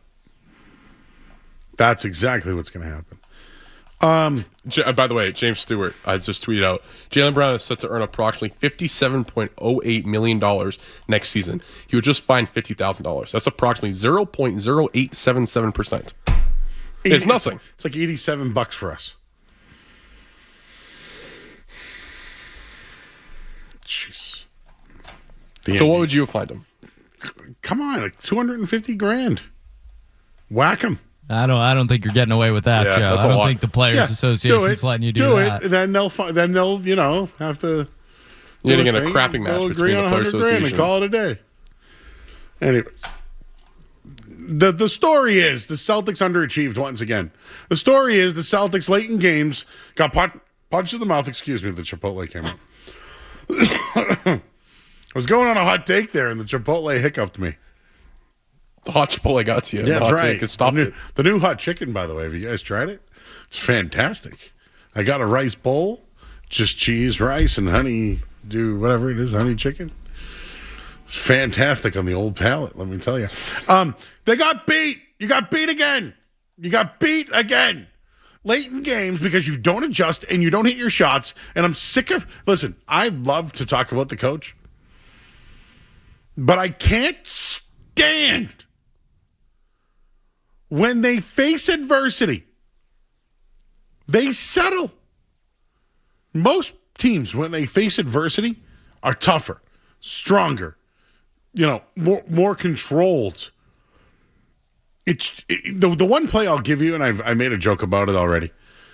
Do you remember when Derek White got the ball wide open after an offensive rebound and up faked and then kind of moved his shoulder, but then stayed and shot the three? That was the perfect opportunity not to settle for a three. Yeah, it was. But in his brain, he's like, well, I have to shoot threes. That was him in his brain being like, because he's a heady player, right? He was thinking to do the right thing. But in his head, he's thinking philosophy. You're down 1 point, dude, for 5 minutes, and you literally couldn't score a basket. When you have the likes of Peyton Pritchard on the court and Jaylen Brown, Derek White, they couldn't nail a shot like his. I tip my cap to the 76ers, man. Like, Paul George came to play. He looked like he was Indiana Pacers. They Paul did. George. By the way, they did hand it to him. The Pacers said, you know what? We can't really take this game. Maxey did. But come on. Didn't you feel like at one point if the Celtics just hit a shot, they'd win that game? I think it certainly felt that way for a while. And you credit the 76ers there. Something we did not know until earlier today, I believe. Nick Nurse his brother passed away during the Celtics series, passed away before Game 6. So, just you never know what's going on with these guys. Nick Nurse did a hell of a job in that series. He was away from the team today, I guess, to go to the services. But shout out Nick Nurse. I mean, talk about, doing your job and dealing with, real life at the same time. That's just, a sad story. Feel bad for the guy. Do you think the team knew? Of course, I would say absolutely. There was a the different switch edge, with Embiid and then that. Yeah, I'm sure. Like, you want to win one for the guy. Yeah, absolutely. Surprised it didn't come out sooner. Like, it took for the first game of the second round for this to come out. Yeah. Like, it would have been like a good storyline for it to come out, for the media to push after, say, Game 7, after they win. Like, we did it for our coach. That kind of whole notion. So I'm surprised it took a little bit longer than that. But I guess going back to the Celtics, I want to start with one thing about this matchup and where it went wrong for Boston. Is the one thing that we harped on in the preseason, not even the regular season, the preseason with this team, is their big man depth. Who was going to step up and be able to be not only the starting center, but the backup center for this Celtics team? Neemias Queta was a good starting center for the Celtics this year. He was solid in his role, finished 4th in the most improved voting. He was good. So you check that box off. Anybody else they had on that roster, Chris Boucher, Xavier Tillman, Luka Garza, Nikola Vucevic at the end, none of those guys could figure out a way to be the backup center for this team. And they got killed by Joel Embiid, who is one of the most dominant big men currently in the league. So we were questioning what this was going to be in the preseason, and they got killed by exactly that in the playoffs. That's concerning. Jake, we talked about this last night, so I'll filter it again through you. Once the Celtics became contenders and not the gap year Celtics, things fell apart. Do you know what the starting lineup was on opening night, by the way? It would have been Pritchard, White, Brown. Queta did not start opening night, right? It was Queta. Queta was in there. Only 5 players scored in Game 7. Do you know that? Yes. The 5 players were the 5 starters on opening night. Queta, White, Brown, Hauser, and Pritchard. Did you see what the starting 5 was? Were you at the game? Yeah, I was at the game. Oh, what'd you think of the starting 5? So the starting 5, what I'll go with is, when I first saw it, obviously. No, actually, when did you hear that Tatum wasn't playing? We should start. So I heard Tatum wasn't playing 2 minutes before Missoula's pregame press conference started. He came out at maybe 42. He spoke at 5:45. So you were just waiting for Missoula to come out? Yeah, so all the media members were waiting, and they have a press conference room at the Garden where Missoula and Nick Nurse, they both speak in the same room pregame, which is different in the regular season. And we were all sitting there waiting, and all of a sudden someone said, "Oh, there it is." And I saw Twitter light up. I went over to it. Shams had it. The injury report came, I think, a minute afterward. So technically Shams broke the story, but it was all coordinated. It was on the official injury report. Tatum was out. So we found out, honestly, just going based off what Jaylen Brown said. He said he found out, I think, an hour before tip-off was what it was. That's kind of close to where we found out. The injury report would have came out at 5:45. It was a 7:30 tip-off. So it would have been about almost 2 hours. So I was shocked that he didn't play. I thought when I saw there was a media email that went out that Missoula was going to do a phone call with members of the media Friday afternoon, and I thought in that he was going to announce that Tatum was hurt or he was going to be out for the game. When he didn't say it in that, and then the injury report came out Friday night that he wasn't on that report, I thought, oh, he's going to play. Now, we know that they both said, Missoula and Tatum, that he was not hurt in Game 6. Missoula said nothing, and actually, when he was asked about it on that phone call, he said, yeah, he's going to play. Expect him to play. And was basically questioning why it was even a question. He's not on the report Friday night, and then all of a sudden... He was kind of a jerk about it. Yeah, he was. And then all of a sudden, Saturday afternoon, he pops up as questionable. How do you go from not hurt and playing to questionable in a matter of hours? Well, Paul George was listed as questionable, but it was an illness because it was his birthday, and he was probably out the night before. That's me. I said that. I don't know that for a fact. Yeah, I don't know it for a fact either. It was an illness, but he was at it, and he played. But he also wasn't his status. I'm going by the status, too. Yeah, status. Because if they had said he had the left knee injury and he's probable, okay, he's probable. The injury is being recognized right now. The team is saying it. And then Saturday he's downgraded to questionable. At least there's a pathway or a trajectory. You saw the development of it. This came out of nowhere outside of the fact that we all saw him get hurt at the end of the third quarter. And by the way, went to the locker room, didn't come back into the game, and Missoula pulled everyone with 10 minutes to play in the fourth quarter. But he did come back to the bench. Came back to the bench and an ace bandage wrap and ice pack. Which made you think on his he's leg. going to be out there for Game 7. If he was gone, I would have been. If he never returned to the bench, I would have never thought of him in Game 7. I agree with that. Absolutely. Did you have a chance to watch shoot-around? Was Tatum at shoot-around? A shoot-around in the morning, you mean? Or before the game? Before anything. He was not. I did not see him. You did not see Tatum with a basketball that day? No, I did not personally see that. Okay. Who do you think made the call? So if you ask Joe Mazzulla, he's going to tell you the medical staff and himself. They talked about it, which I don't have any reason to say that's not the case. So I'll take him at his word on that it was the medical staff, because just giving off where we're at in Tatum's recovery process and the way that we've talked about it so far, Joe, is we know that Tatum's played in 16 games before the playoffs started, and he played in 6 of the 7 playoff games for the Celtics this season. So that's under 30 games that he had the chance to come back from one of the worst injuries in basketball. So there were going to be it's not out of the blue to say that there could have been complications, but at the same time too, for it to happen in a pivotal Game 7 moment, I mean, you want to get the sniff round on that one? Is that a little suspect to you? I have a lot of thoughts. People think I'm crazy. I've already filtered it through Skaz already. Cerrone tweeted one today that I feel like I said last night. We'll get to those. We'll save the sniffer. So I will say too, when Missoula was talking about it, I think it was on purpose too, felt like he was a little vague and was not really specifying the exact details of the injury besides the fact it was stiffness behind the knee. And one of the questions that I had going to ask but was if it actually happened in Game 6. Because again, I'm just stuck on the line of thinking is that how does something happen in Game 6 where the player is hurt? He's taken to the locker room, stretched, and received treatment. In that moment, there has to be some kind of diagnosis or some form of the problem being played out. They have to know that. So we can sit here and talk about that. After Game 6, we heard Missoula and Tatum both say that he's fine, he got treatment, got stretched, he's going to play. So some point between the end of Game 6 and Saturday afternoon, something changed that made it that Tatum couldn't play. So are we sure that injury happened in Game 6? Could it have been something Friday afternoon? Could it have been something Saturday morning? It's just confusing to me what was the thing that changed? Did he just woke up Saturday and he was stiff? No, I think that they looked at it. What I think is they basically he played too many minutes. I think he played too many minutes. I think his leg was stiff. I think maybe they saw that his right calf is stronger than his left calf, and if they happened to advance, he would probably miss time in the other series. And they thought that this was the best time to not play him.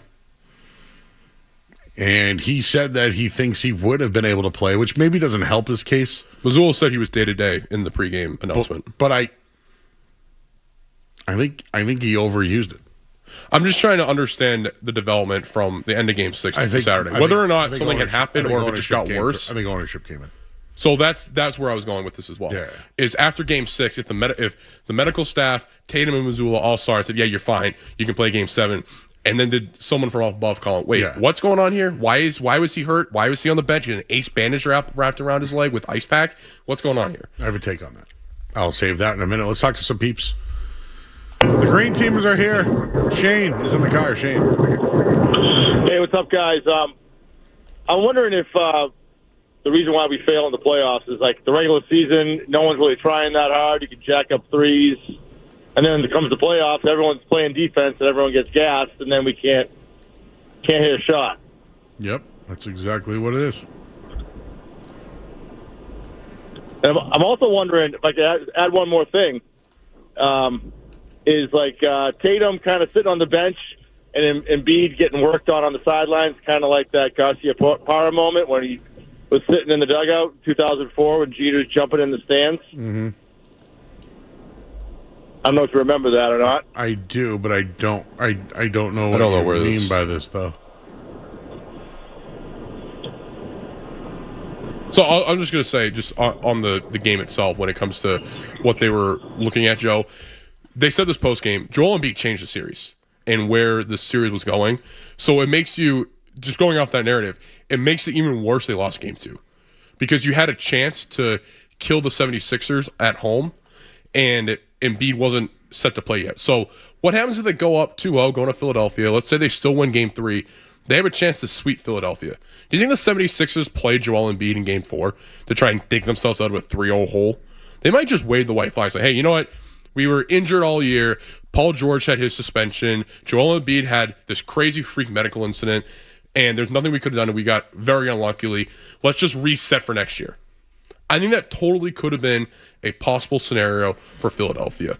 And the fact that they blew game 2 and couldn't play to win the game in that, I think that's a major blunder. And on top of that, too, you talk about how poorly they played at the end of game 7. That's just another example of them not playing well at the end of games. Going back to game 5, they were outscored 63-40 in the second half, 28-11 in the fourth quarter. They lost control of who they were in that game. They hit their last shot in game 5 with 7 minutes and 3 seconds left in the game. You can't not score and get a field goal. They did have a free throw. You can't not get a field goal made in the last 7 minutes of a closeout game at home up 3-1. So can't do that. So, Jake, I can agree with you. I think the story going forward is you're not wrong with anything you're saying. Like, I could give you all these, wow, can you believe they missed 9 straight shots or whatever. All those things happened. And Missoula will just tell you that, yeah, we didn't knock down shots. Like, that's it. Like, we're not going to get anything else out of it. What I think we can get out of it is what happened from Game 6 to Game 7. Did the organization have a shift? Did Joe Missoula and Jaylen Brown get left hung out to dry? Did Missoula make his own decisions on his own, like the starting 5? Brown didn't know about Tatum, was a little upset about it. It was supposed to be his time. He didn't rise to the occasion once again. Like everything you're saying about the baskets and this and that, it's all true. The story is Jaylen Brown had another chance without Jason Tatum to win. And he didn't. And he goes on his podcast and basically says that the referees need to be investigated. Yeah, he was upset with the calls and called Joel Embiid fly. Like, I'm saying that the NHL Draft Lottery should be investigated. I'm not going to get fined. You're Right? also saying it in a joking manner. I'm not, by the way. Okay.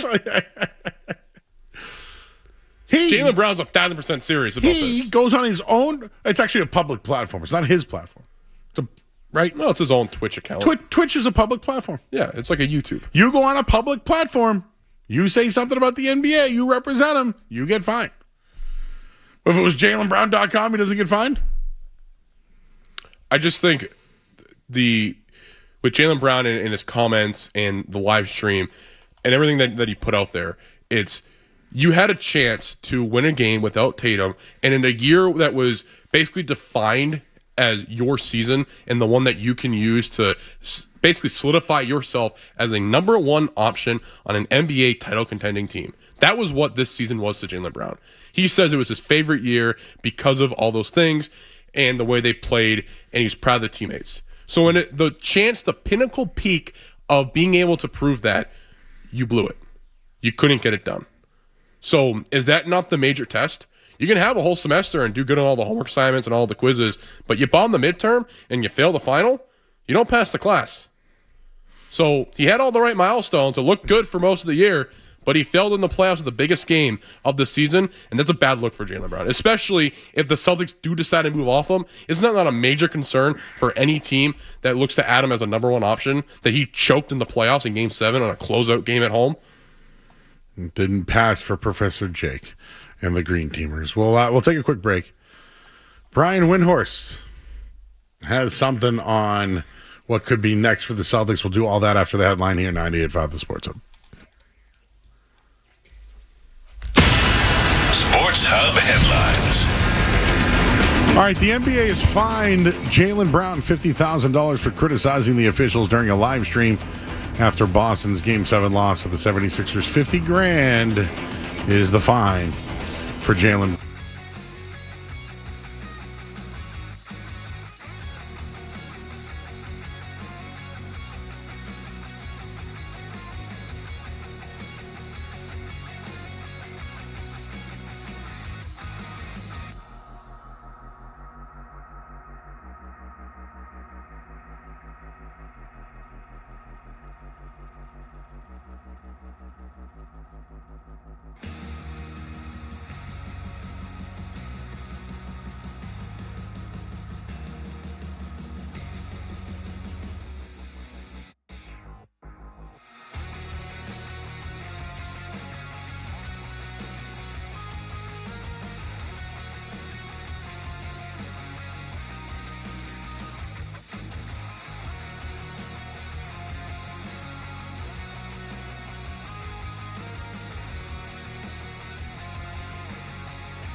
those things. Grande even said to me, we got to do this more. And I said, yes, we do. It'd be good to hear from Grande in a non broadcast setting. Like, I love listening to Grande on the radio, but I like listening to his thoughts too. I think Grande is around the team and knows how to. He sees what he sees and then knows how to explain. Like yesterday, we had him on Nesson, Boston's Enter the Chat. It's plugged. Yeah, plug it up. And I gave this take, Jake. I said it to Skaz yesterday. So Skaz didn't agree, but that's fine. It's good to have two different opinions. I think that before the game, Jason Tatum was told that he's not playing by medical staff, in management, or ownership.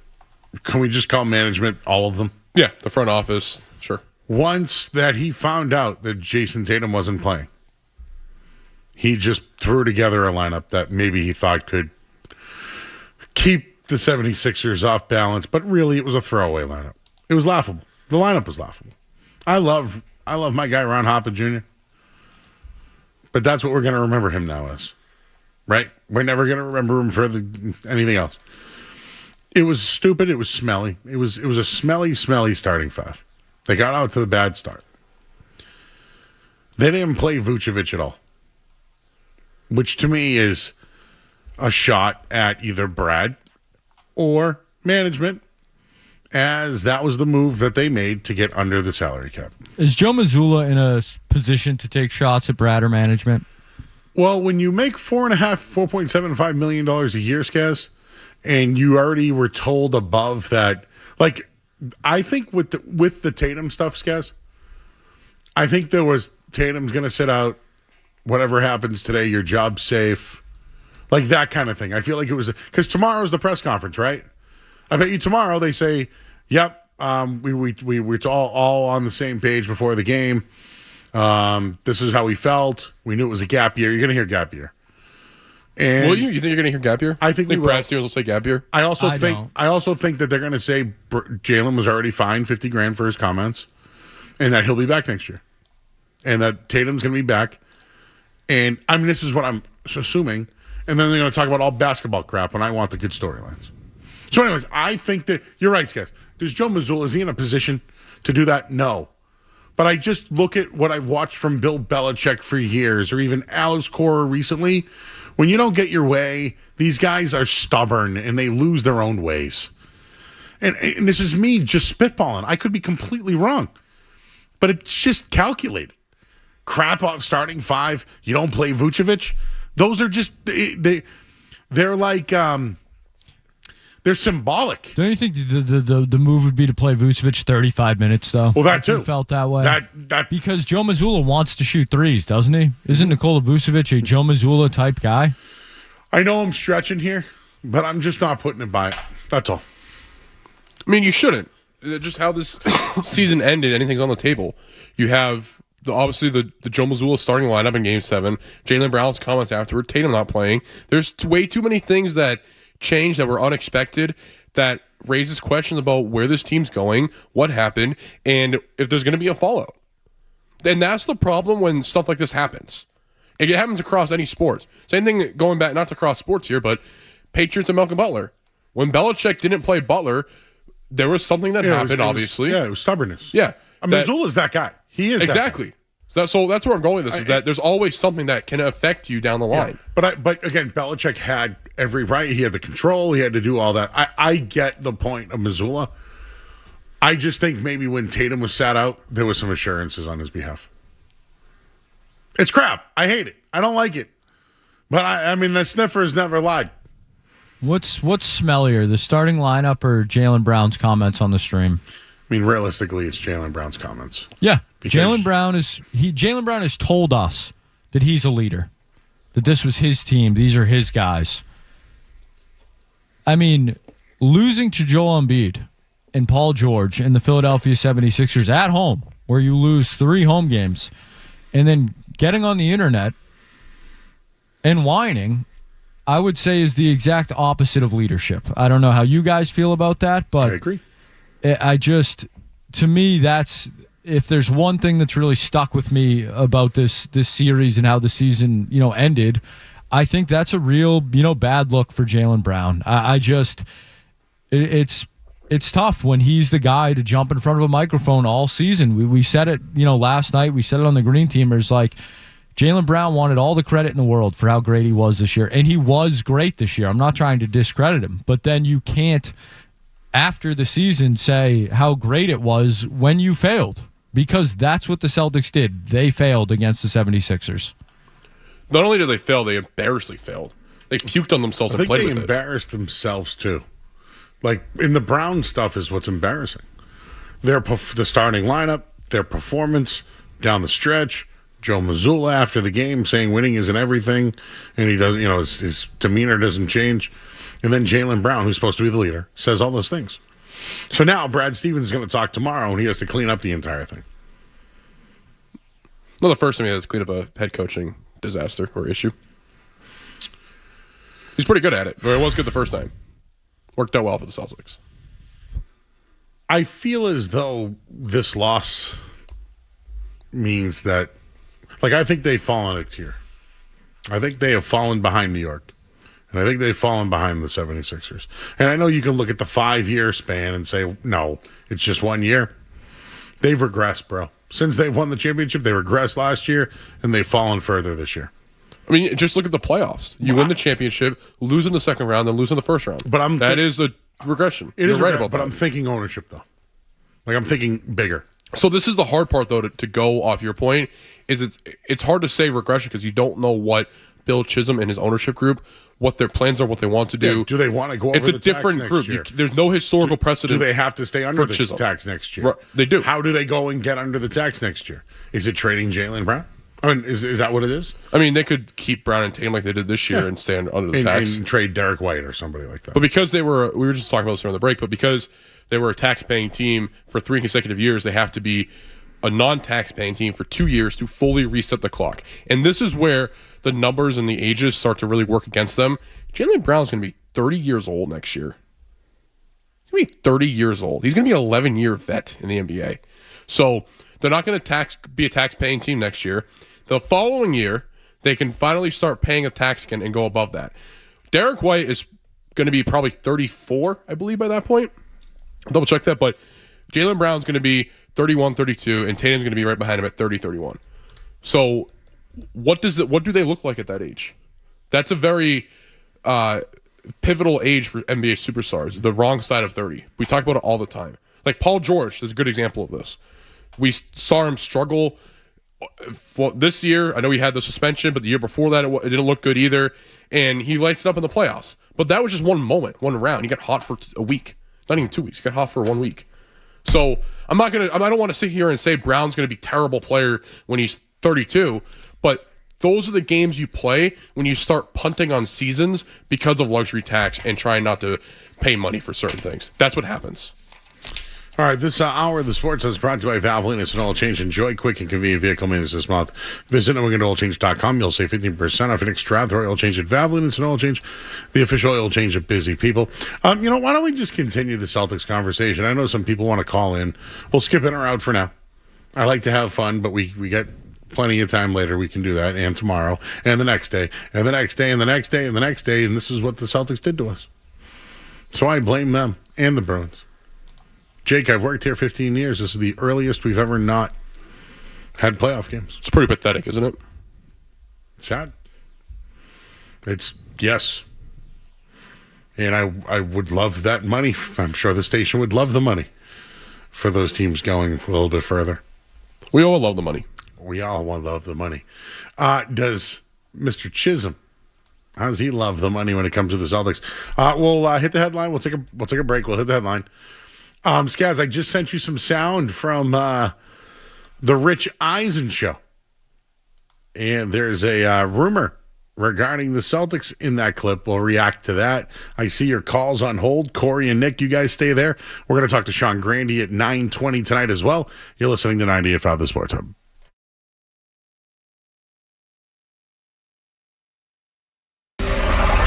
You're listening to Joe Murray on 98.5.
Or warm all winter and save on energy costs while reducing your carbon footprint.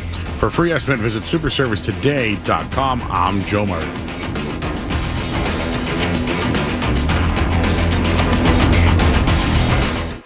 Tackler in deep three, violent two-hand slam. Wow.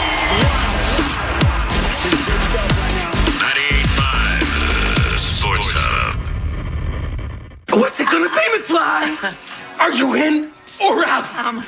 Are you in or out? Gotta know without a doubt. I'm the one you need for a dirty deed. I'm the best. Success is guaranteed. Night. He's by himself back there. I'm here. Jake came in the studio today. It's hard. Joe, I'm not going to lie. I was looking at the clock. I was like, we should probably skip in or out. But I was like, we'll just do it real fast. Why don't we do it? Let's do it. We could do some, and then if we, later, whatever. Let's go back to it. And Jake has a prop, but I can't do it right now because I ate. We'll get it in the 10 o'clock hour. But we'll do it before we leave. All right, what do we got tonight? All right, we'll start with this then. Jake Seymour, our very own green teamer, sent this in earlier today. Tootsie Rolls. The recipe from 1896 requires that a batch of the previous day be incorporated into the new batch every day. This means that each piece has a trace of the original 1896 Tootsie Roll in it. Now, I'm not sure I 1,000% believe that, but Joe Murray, are you in or out on Tootsie Rolls using the same recipe since 1896? In. You can't tweak a Tootsie Roll. Tootsie Pop's good. Tootsie Rolls, not. I went to Catholic school. I don't know if this had something to do with being a Catholic school kid, but Indigenous People Day, which used to be Columbus Day, I'd walk outside the supermarkets and they'd hand out Tootsie Rolls. And if you gave a donation, you got a Tootsie Roll. And I love to donate. Well, they used to do that like the Knights of Columbus too, like outside of Mass. Yeah, so it must have been the Knights of Columbus. There's a Knights of Columbus thing. And they were weird too because the Tootsie Rolls usually are in like a wax coating. Yes. The ones from the Knight of Columbus came in like a plastic sleeve. Yes, a sleeve. Why was that? They were better from the Knights of Columbus than they were from the store. But I will say, just based on this, I am in on this. Yeah. 1886? Come on. No, you're right. Nostalgic. It would come in a wrapper sleeve, and then it would be like kind of like if you get hot tacos from the supermarket. You know, they put like that little thing so it doesn't crack all the tacos. Oh, I get like the little sleeve. Is it weird that I got Mexican food on Cinco de Mayo? Why is that weird? No, I never thought of it. Can I give you one? Is it weird that I had 2 Mexican meals today? Like I had 2 chicken and rice bowls from a Mexican restaurant? Because usually, this place does $5 bowls on Mondays. I love a $5 bowl. So I usually get one for that dinner, and then I have 2 for the week because it's just easy meal planning. But you ate 2. But I woke up today for my nap, and I was hungry. And I didn't know what else to eat. And I said, I guess I'm having some more chicken and rice. Skaz, did you have Mexican today? No, I had some ramen today. Actually, a little under the weather, but no, ramen and a peanut butter and jelly is pretty much what I've had today. So no Mexican for me. I'm slacking. Ramen Anthony. Yeah, ramen Anthony, noodle arm Anthony there. So in on the Tootsie Roll. Next. All right, gentlemen, let's head to. We've been a heavy NBA. We have Sean Grande joining us soon, gentlemen. How do we feel about Steve Kerr returning to the broadcast booth? Are we in or out? Wait, is he definitely not coming back? It appears there is a push for him to return to broadcasting. He's good in the booth, but doesn't he need a day off? Take some time off, bro. Does he need the money? I think when coaches go from the coaching to the booth, it's not, I don't want to say it's not good for them, but it can either go really bad or really good. Sometimes it's nice to get a year off just to hang with the family, do some things outside of work. And he's had a rough last few years. I know his family, I think they lost their house in the California fires from a year and a half ago. So, like, if he's not going to have his job anymore, which I hope that doesn't happen, obviously no one wants to see anyone get fired, but take some time off. Relax. You've had one of the most successful runs as a head coach in basketball history. Just relax. Take it easy if you don't get the job again. I would just say take some time off, but go do a podcast. Everyone does a podcast. Steve Kerr will come back around when the election comes, and he'll always stick his face out there. And then, not to mention the U.S. team, I'm sure he'll talk to them. I have fatigue of Steve Kerr. See you later, buddy. I don't think you're alone in that, Joe. This breaking news today. A New Hampshire city is planning to allow public drinking downtown. Laconia, New Hampshire will become the first in the state to create a social district. Mm-hmm. The district will operate Thursdays, Fridays, and Saturdays from 12 p.m. to 8 p.m. beginning May 21st. Joe Murray, are you in or out on Laconia, New Hampshire becoming the first state to create a social district? But Bike Week is going to be wild. Like, you could just drink in front of the fun spot. Or, like, go to the waterworks or whatever the hell it is right there, that water park. Is the drive-through movie theater still going? You can pound beers at the theater.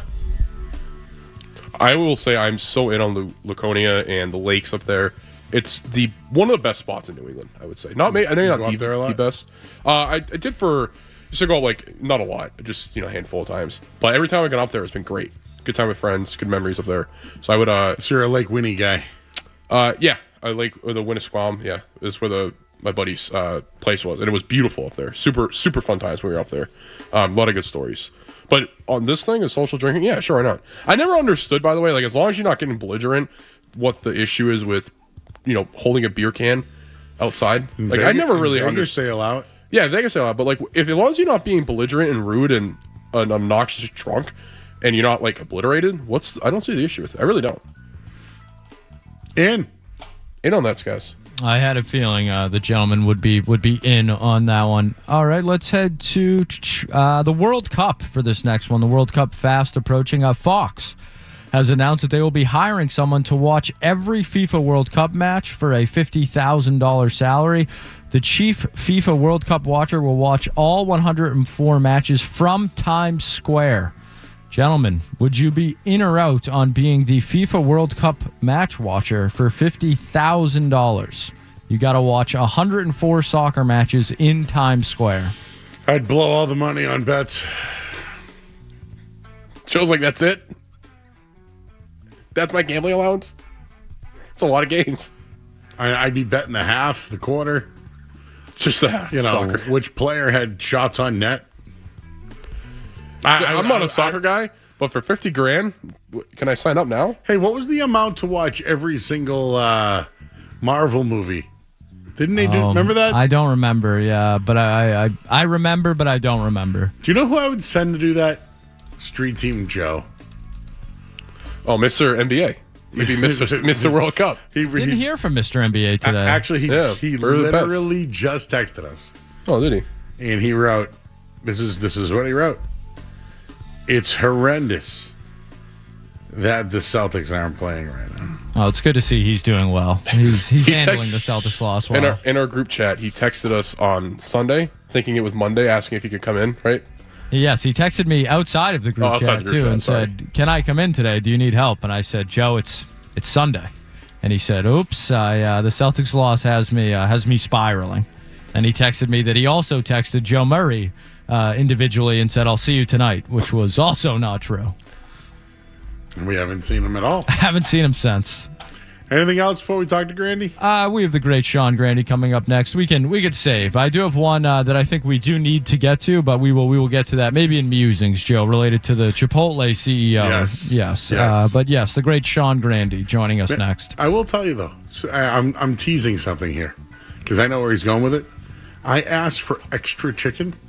They gave me extra rice and chicken and cheese. Oh, so they porked you. I don't know if they porked me. You definitely were porked. But did I pay for it? I don't know. I have the receipt. Do they slide the little yellow thing with the bowl down the line? Yeah, because I only get rice and cheese. Right, but they give you like this little piece of plastic that they put with your bowl when you ask for double or something. Oh, no, they didn't give me that. So maybe you didn't get charged for it. That always used to aggravate me. That's cool. I like that. Yeah. The more you know, Joe. Full. What about the Chipotle CEO just being like, you just got to give him a look? Yeah. What would be your look? Can I get double, please?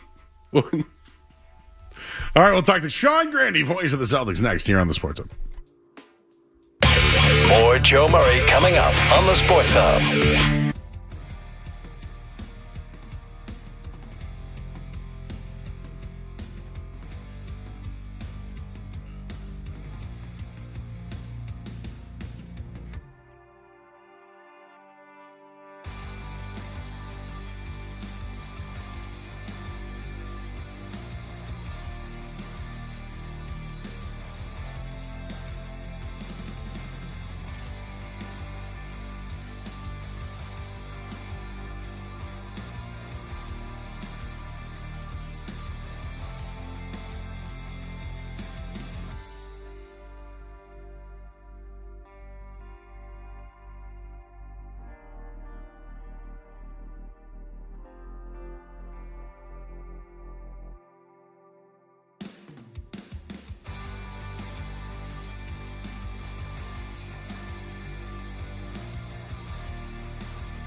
the voice of the Boston Celtics right here on 98.5 The Sports Hub.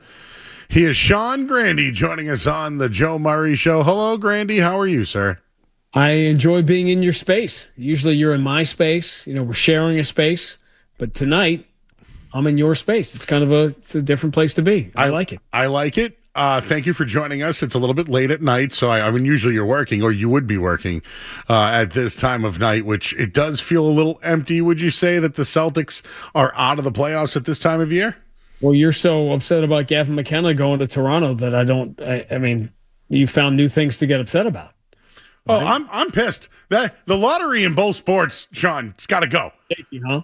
Oh, it's obviously the NBA, for whatever it's worth, if you like it, first of all, I'm in favor of trying anything. And the NBA, the new draft lottery rules are kind of crazy. Now you are penalized for finishing in the bottom three. You want to be in that group above that. I always question whether teams are just going to try to get wherever the grazing is good.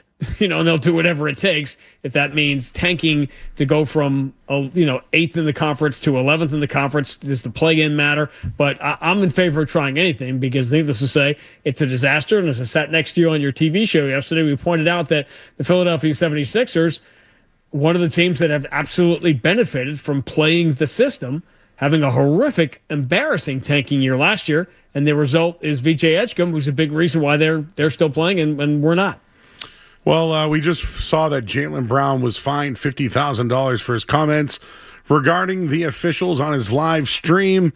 Just wanted to get your take on that as it just broke within the last hour or so.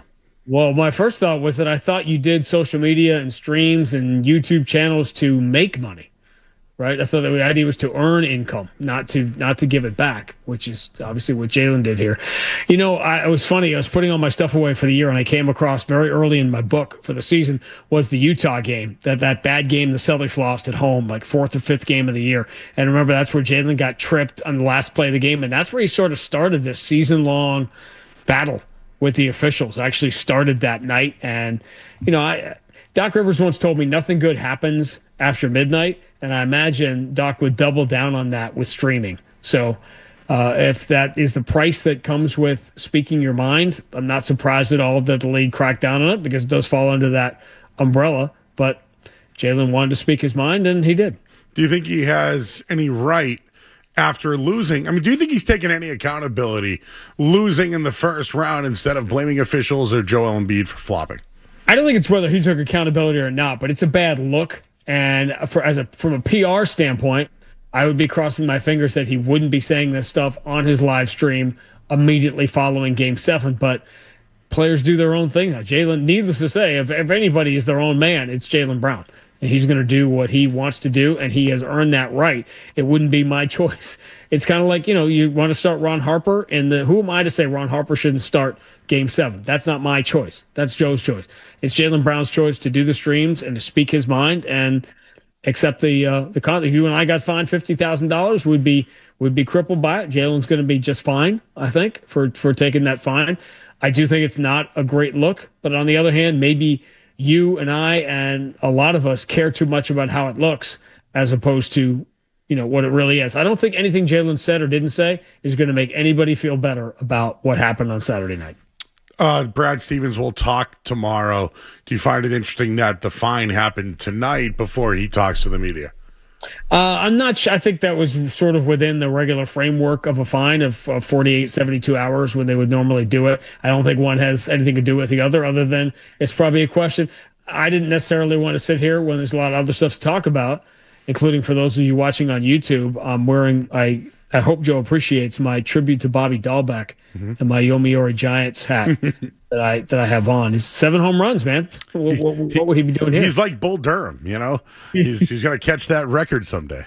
Well, I mean, as a Red Sox, adopted adult Red Sox fan, converted Red Sox fan, and season ticket holder, I was primarily during the Bobby Dahlbeck years, which I often compared to the Billy Bean montage scene in Moneyball, where he's just striking out left and right, and you have Tim McCarver's voice coming out. To be confident, to be successful, you got to be confident. To be confident, you got to be successful. That was like watching Bobby Dahlbeck the last 3 years. I don't think the Jaylen Brown thing has anything to do with it, other than what I was saying. Brad will probably have to answer the question tomorrow, and there's more interesting and compelling things to talk about, as I'm sure you and I will find right now. All right, so the Jaylen Brown situation, I know we've already talked about it, our audience maybe not have heard it yet, but when did you find out? What did you think of the starting lineup, the start that they had, and the late finish that they had?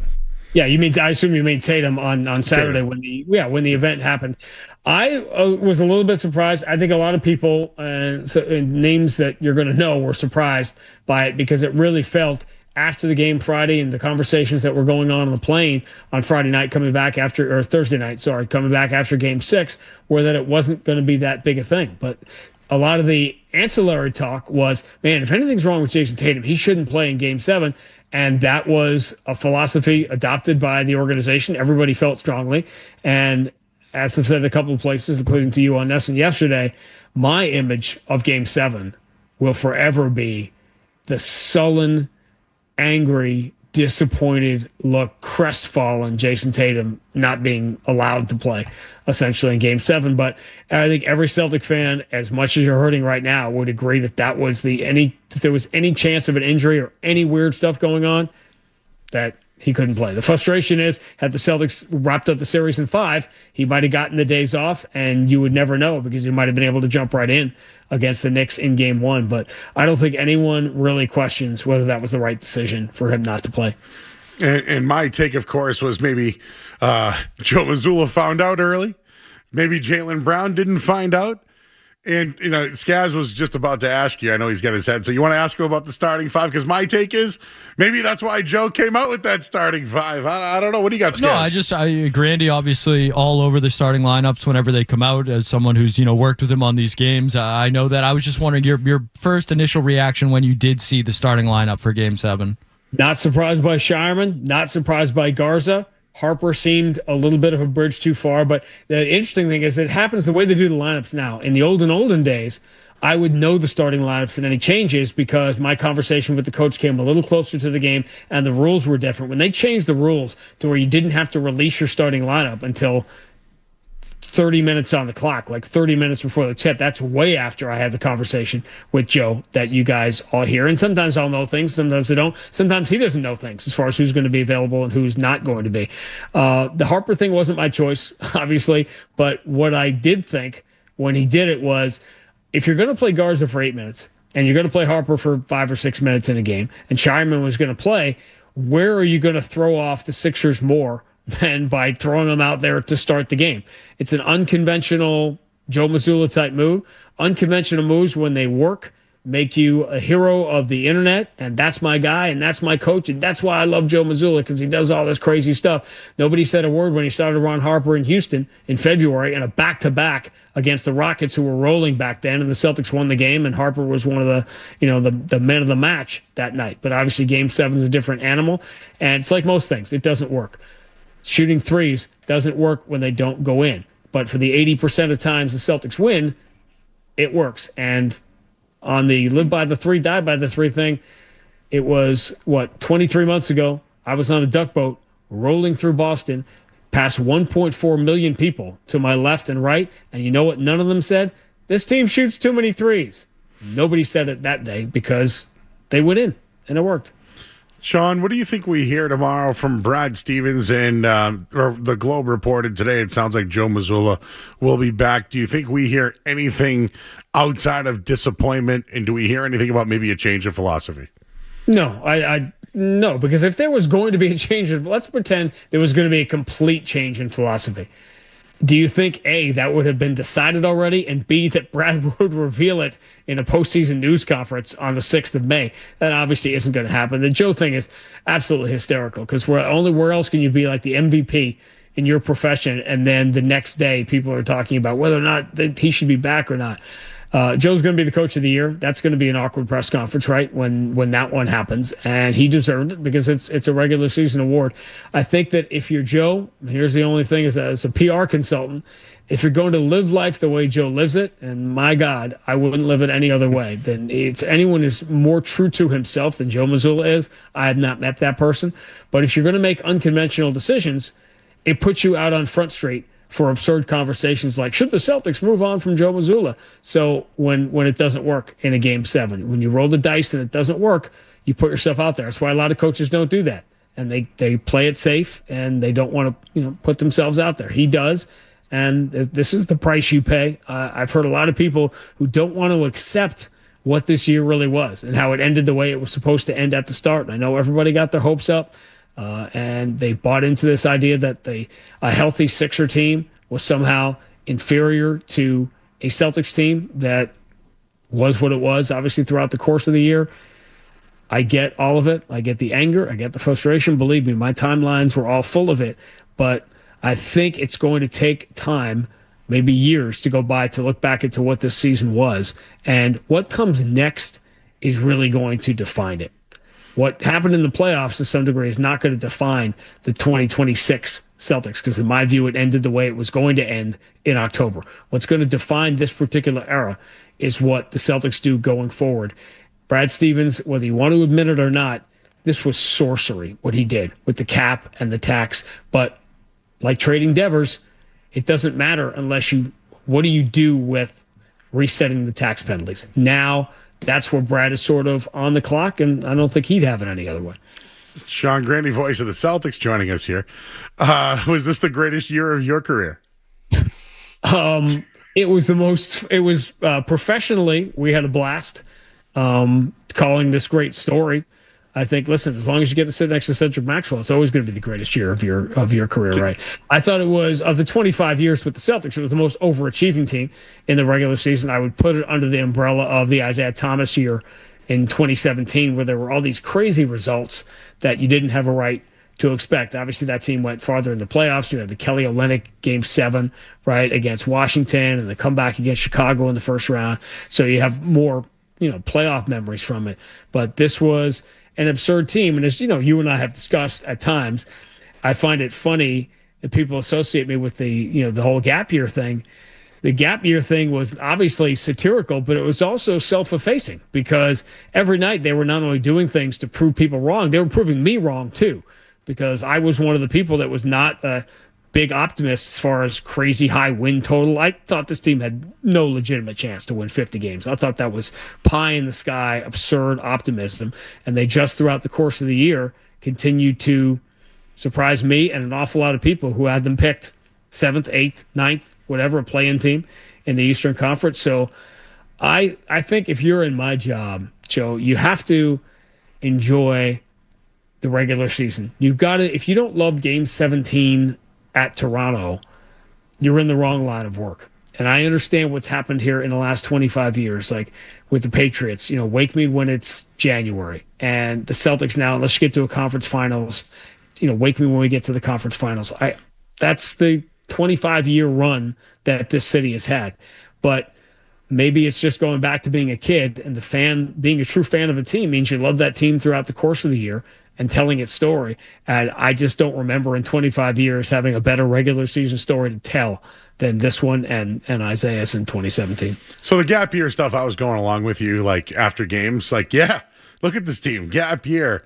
But did they play with house money? Because to me, I feel like when they actually became contenders was when they lost. Maybe. And the question is, of course, when did they become contenders? And that's a question for every individual person. When did you give up the ghost of the whole gap year thing? What was it? What night was it that you crossed over into saying, never mind? And because I did it with you on TV and other people in all these different venues all year, I kept trying to be, maybe it's just because I'm a parent, and as a parent, you're just trying to protect your child. I kept saying to people, don't run too fast, don't run with scissors, don't go in swimming after you eating, all this parent stuff, because you can get your heart broken if you buy into this team as being a contender, even if they were sort of cosplaying as one throughout the course of the year. But I realize now, as much as this team made me say I was wrong, all year, I was wrong to say that, because that's the job of a fan, is to fall in love with a team and to believe the unbelievable. And this team made you believe what, at the end of the day, was unbelievable. And as I said in the immediate aftermath, the only thing I could think of to say was, to break your heart, they had to capture it first. And they certainly did that, because they played harder than everybody else every night. Playoffs is a different animal, but it was a remarkable 82 games for a team that started 0-3 and was basically like 2 points up on New Orleans in the fourth quarter of that fourth game, looking at their first 4-game losing streak in 4 years. And now you have a team that didn't lose 3 in a row again all year until the very end when it mattered the most. And now if you go to next year, this team hasn't lost 4 games in a row, Joe, in 5 years. This team has not lost 5 consecutive games in 12 years. 12 years. And that's what teams usually have, a 5-game losing streak. Most teams have one every year.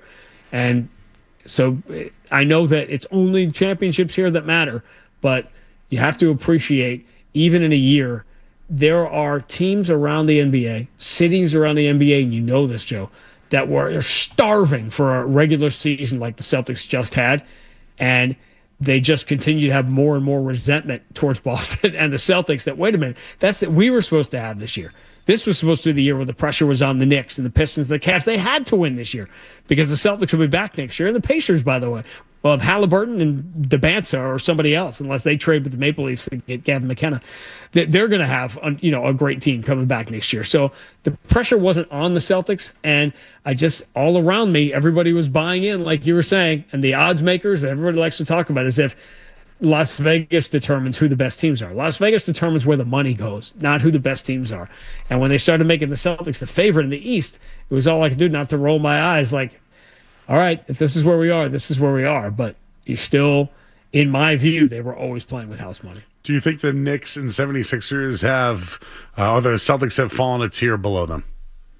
In this year, they were a tier below them, in my view. I mean, the Sixers had a strange year, right? The Sixers and the Celtics had an opposite year. The Sixers had everything that could go wrong in a regular season, which, by the way, the load management, resting Embiid, all that time, the Paul George suspension these all turned out to be huge benefits for them, because those guys were completely refreshed and rested. Who knows, the appendectomy that we thought was going to take Joel Embiid out of the series, which is why I thought the Celtics would win the series, turned out to be a benefit because he looked as good as he has looked all year. So that Sixer team is a tier above the Celtics right now, with Jason Tatum coming back from an Achilles injury.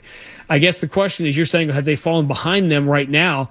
Depends on what is right now, May 6th, or is right now, as it is for the Celtics, opening night 2026-27, because I don't think they're a tier behind them now, although I'd point out the New York Knicks were put together for what purpose? To beat the Celtics. And I'm also of the belief, and I don't want to rain on anybody's parade here, but I do believe the Knicks were going to win. If the Celtics had advanced, I thought the Knicks were going to win the series this year. They were a lot better equipped to beat the Celtics this year than they were last year. Well, I appreciate you answering those questions, because some people on the station aren't happy about the gap year and the house money stuff, because championships, as you said, are all that matters.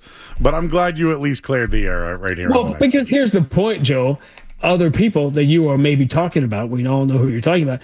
It's no fun to sit in that seat for 4 hours every day and say, wow, the Celtics are unbelievably so much better than we thought we were going to be. That's no fun. So you got to build up the expectations to tear them down. That's being a master of the dark arts, and that's what is supposed to happen. Everybody's supposed to do their job, and that's the job that a lot of people have. But in real life, it is absurd to suggest that the Celtics didn't outrageously overachieve in the regular season, and an unbelievably disappointing finish to be up 3-1. I ask people sometimes, this is a mental exercise, it's not going to make you feel much better, but if you flip Game 4 and Game 5, now that home court, as we know, doesn't matter much anymore in the NBA playoffs. So we're not the NHL yet, but we're close to it. I think we're down to well below 60% as far as home court advantage. But in your mind, psychologically, flip Game 4 and Game 5 and see how you feel. If those had been flipped and it was 2-2 after 4 games, the Celtics blew them out in Game 5, you'd feel great going into the last 2, and you'd be really disappointed,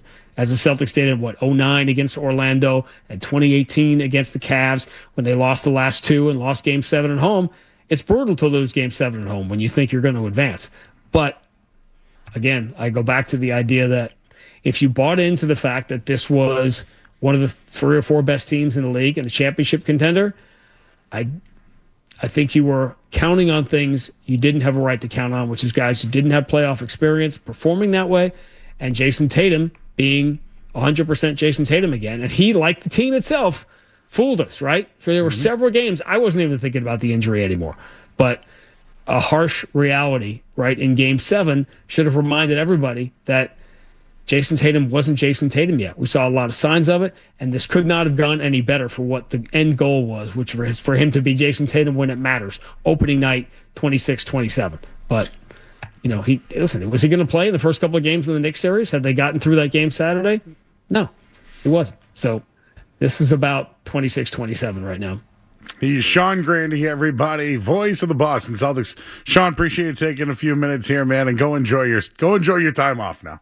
You got it, my friend. You got it. He's Sean Grande taking time here on the night show, recapping the end of the Boston Celtics season, answering questions about the gap year, in-house money, and it's great to hear from him. Why don't we take a quick break here? We'll get a headline, tell you all the scores going on right here on 98.5 The Sports Hub. Sports Hub headlines. All right, well, Jaylen Brown fined $50,000 for his comments regarding the officials. So $50,000 out of his pocket. Happened on a stream, in case you didn't see it. The Toronto Maple Leafs get the number 1 overall pick. Therefore, the Bruins will not get the number 6 pick. Where? The Red Sox won 10-3 tonight. Brian Bayo, was it 7 or 8 innings? Brian Bayo went 7 innings. 7 strikeouts, 94 pitches out of the bullpen. They win 10-3 tonight. Headlines are brought to you by Boston Prolotherapy. Don't let joint pain keep you off the course or trail. Eliminate that pain with Dr. Franke of Boston Prolotherapy. I'm Joe Murray. Don't go anywhere. There's more Joe Murray. On the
We're here till 11 o'clock tonight. You can call in 617-779-0985.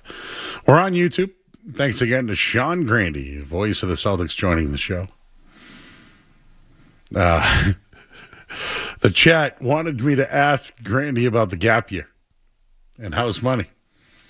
I think he answered it twice, actually. He answered it twice. Brad Stevens does have a interview. He's going to do a press conference tomorrow. I'm going to watch. I don't think we're going to get anything out of it. But seeing here with the Rich Eisen show. Rich Eisen had Brian Windhorst on the show today. And I'll paraphrase here. What does the offseason look like for the Boston Celtics? How much will things change? And will they make a run at Giannis and Antetokounmpo? I threw that in Slack, Skaz. I don't know if you have the sound, but Brian Windhorst on the Rich Eisen show. This is probably within the hour as well. But he did discuss, and I know he probably has a hotel room booked in Boston. He always does that. Just curious what he had to say tonight. So if we have that audio, let's hear what 19-year-old. You're not trading for a 31-year-old. And I see other teams like this too that are like Houston, for example. Well, I know Durant's older, but their whole core is younger. It doesn't make sense to put a guy in his 30s. Boston's a different story. The window with Tatum and Brown is comparable, I think, to the window with Giannis. I think, you never know, but you could sell yourself on that. So you're going to ask yourself, and even if it's not Giannis, the question is, do you break up Brown and Tatum for a different pairing? Because if you're still going to shoot the three, you're not trading for Giannis. The guy doesn't shoot threes. If you believe in your 40%, you're going to accept your 40%. You're going to shoot the three next year. You're not trading for Giannis. Mm-hmm. You're more likely to trade for Embiid, which you wouldn't do. I'm just saying, Embiid shoots threes. Mm-hmm. So are they continuing to shoot the three? If the answer is yes, I think Derek White, Tatum, and Brown are staying together. If the answer is anything but yes, if it's maybe or we'll see or let's think about it, that's because the thing about it is you have to understand when it comes to the Bucks, they don't control their draft for the next 4 years. When I say they don't control, they've either traded the pick or they've traded the swap. So a Giannis trade can't bring back a rebuild. And not only that, but they're about to flatten the lottery odds so that if you get in the relegation zone, you may not get a top pick. In fact, you may end up with the 10th pick if you have the worst record under. Whoa. Forgot about that. Why would Milwaukee send Giannis to Boston? Has anyone... the idea of Giannis to Boston, fine, I'm in. Sure, great. Why would Milwaukee do that? If they suck, they can't even get back into the lottery. So does that make it basically it has to be Jaylen Brown for Giannis? And if you really think about it, can Giannis, Tatum, and Brown, the three of them, play together with Brown wanting to be the third guy? What I think some people don't get out of this, Skaz, too, is Jaylen Brown's extension eligible this year. Remember he signed that, 5-year deal? He has 2 years remaining. He is eligible. He's making $60 million a year. Do you think they're going to offer him an extension? Is he worth more money if offered an extension? Is he worth more if he has more years? Is that contract easier to trade? How do you trade a guy who's got, that's what I'm asking. Just he makes 60, right? So what's an extension, you think? $75 million a year? Could it get up to 80?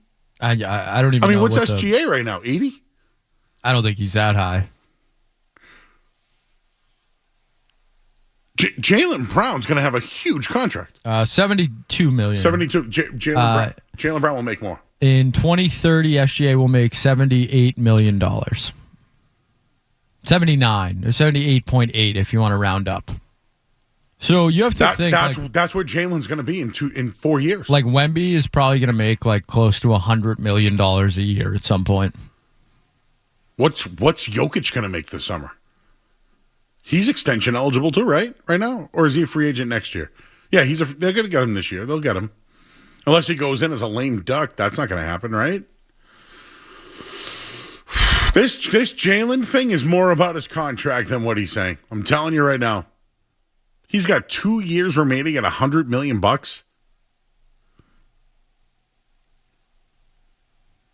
Ugh. I wonder if we've watched our last games with Jaylen and Brown. And Tatum and Brown. Woof. Robert is in San Diego. Hi, Robert. Hey, I appreciate for having me on the show. I don't think they should trade Jaylen Brown. He's good. He has every right to speak, and I'm going to stick up for this guy. You remember that game against San Antonio? He just looked at the referee. He got thrown out of the game. So they're on him, and I know referees, you had that, was it Tim Conahey, whatever it was, that let the Lakers win against the Kings. You know, there is some referees that do throw games. I don't give a shit. You can't swear, bro. Come on. I'm going to defend Jaylen Brown. I don't give a...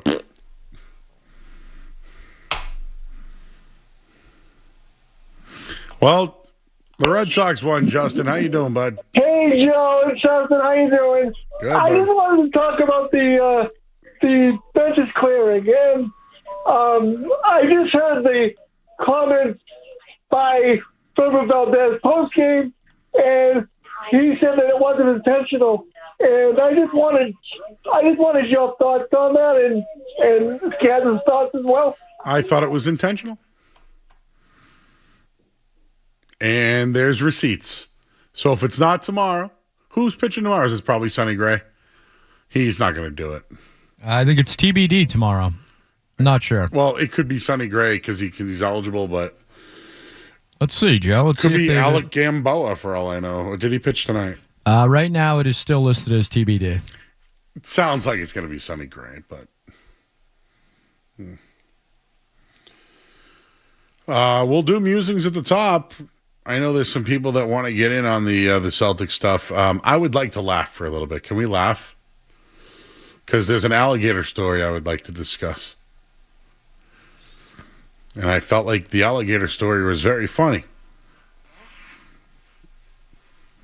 Feel like since we're talking green, we can talk alligators, right? Yeah, I just saw Framber Valdez says he didn't do it on purpose. What a joke.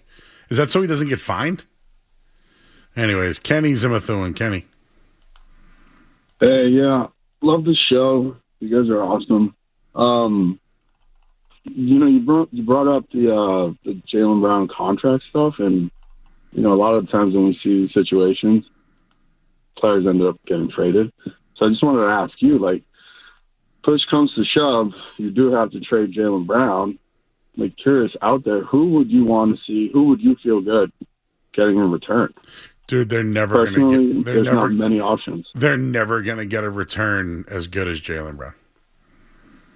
No, it sucks. Now the Giannis thing is a little interesting because size, getting into the paint, that kind of thing, right? And he's been a champion before. Yeah. Doesn't shoot the three either. So it's interesting, but I'm sure that they would get some really good quality young players, contracts, et cetera, to do it, though. So you think it'll be like a 2013 situation, like a reset? Well, not a reset because Tatum, but I think in the end they want to keep Brown and Tatum together. I would hope so. I think that extension is scary. Dude, yeah, when you brought up, someone said $100 million, I'm like... Well, dude, he's making 50-something now. He's got 2 years left at 50 and change. Wow. So if he signs a 5-year extension, 7 times 5 is $350, dude. So he'll have 5 years, $450 million. You want to pay that? I wouldn't even want to pay that for Jason Tatum. Well, that's why I asked the question, because what's Bill going to do? Is he really going to pay that? Is he going to foot that bill? Yeah. He decided to. I personally think he called the shot to trade, the farm and not sign Al because he didn't think there was going to be much, and don't want to have such a high bill your first year as an owner. Yeah. So hey, yo, bro, did you smoke a joint and call in? Me? Yeah. No way. Why? Oh, I thought you were like stoned. Am I like incoherent right now? No. You sound great. We have a caller named Joe, Beer Joe. And when he talks, he's like, yeah, man, and I felt like you were kind of, yeah, man. No, I'm just relaxed. I'm just a relaxed type of cat. What's going on in Methuen? You hanging out by the loop? Oh, yeah. Just got out of Planet Fitness. Oh. Watching the YouTube. Oh, cool. Went to Tropic Cafe, got a little smoothie, had you guys on the headphones. And all right. I'm just parked in my driveway, just calling in before I go inside. What kind of smoothie did you get? Just got the regular berry one that they got. Yeah. Substitute the orange juice with yogurt. Yeah. That place is nice. Tropical Cafe. Yeah, it's pretty. It does the job. Well, thanks, Kenny. Appreciate you, bud. Thank you. Well, thank you. You ever been to Tropical Smoothie Cafe? I cannot say that I have. So no. I haven't either, but I know what it is because I walk by it and I say, "Ooh, that's like that really expensive smoothie." You know what I've been doing lately is the refreshers.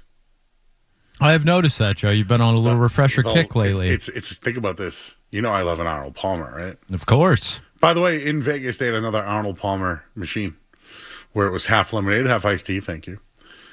But at Dunk's, they have these refreshers that are lemonade refreshers. And you can get berries, so strawberries and dragon fruits and all of them. And I've tried them all, and they're fantastic. It helps me get through the night.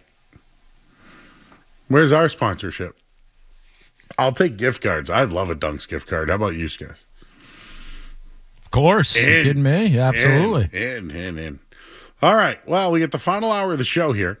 We got Murray's Musings coming up. This is one we wanted to do last night, but we're going to do it tonight. So stay tuned for that coming up next. And by the way, this hour of the Sports Hub is brought to you by Valvoline Instant Oil Change. Enjoy quick and convenient vehicle maintenance this month. Visit knowingandoilchange.com. You can save 50% off an extra oil change at Valvoline Instant Oil Change, the official oil change of busy people. I'm Joe Murray. You're listening to Joe Murray.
The story that last night was sent to me by one James Scaramuzzino from the Daily Loud.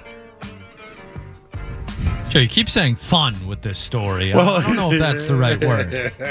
Actually, we have to actually play it. I thought it was something I could read. But no, it's actually a sound clip.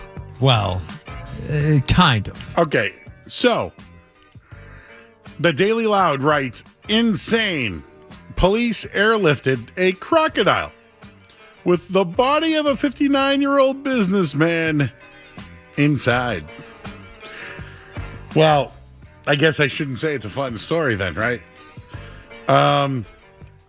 There's video. I'm gonna retweet it right now so you all can see it. At Joey Murr, JoeyMurr on Twitter. Damn crocodiles, man. This had to be in Florida, right? I don't have any more. Maybe I can find more on this story. But we'll let you hear the audio. But yes, when I saw this, I said, oh boy, we got to talk about this one.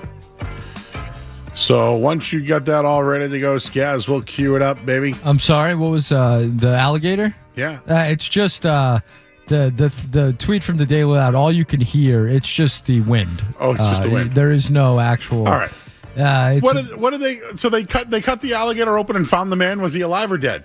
Joe, he was very much dead. Oh, we're sure. Yes, Joe. Embalmed and all that too. Not embalmed, Joe. Eaten. Yes. Eaten. But the real story here comes from the New York Post, who did a follow-up on this story. And, well, Joe, rescue crews spent days tracking the suspected man-eater. They killed it in a desperate attempt to find the man's remains, which, if a croc gets me, Joe, leave the croc alone, is kind of where I'm at with this story. Does the croc need to go? I don't know. But the croc weighed more than 1,000 pounds when they did retrieve it. And, Joe, this is where it gets a little grotesque. They discovered 2 severed arms, half a rib cage, a ring belonging to the man they were looking for. And then, Joe, they also found 6 different pairs of shoes, none of which belonged to the man they were looking for the croc's stomach. So maybe they did do this local area a service, taking away this man-eating crocodile. 6 pair of shoes is quite a large number. The crocodile has been euthanized. Sure, yes. The people.com have it. In search of a businessman swept away by floodwaters, a police captain retrieved the crocodile containing human remains, which authorities believe belonged to a missing man. They said it's a dangerous crocodile in the Komati River in South Africa. So this is a South African alligator? Crocodile. There's a difference, right? Alligator and crocodile, doesn't even matter. But the crocodile, again, when they euthanized it, found the human remains. Besides having a massively full tummy, the police captain told the outlet, the crocodile didn't move around or try to slip into the river despite the noise of the drones and the chopper. He was too full. Too full to make a run for it. Joe, how about if you're in yesterday's Slack, just below the croc story is a story about a resort that I thought maybe would catch your attention. This is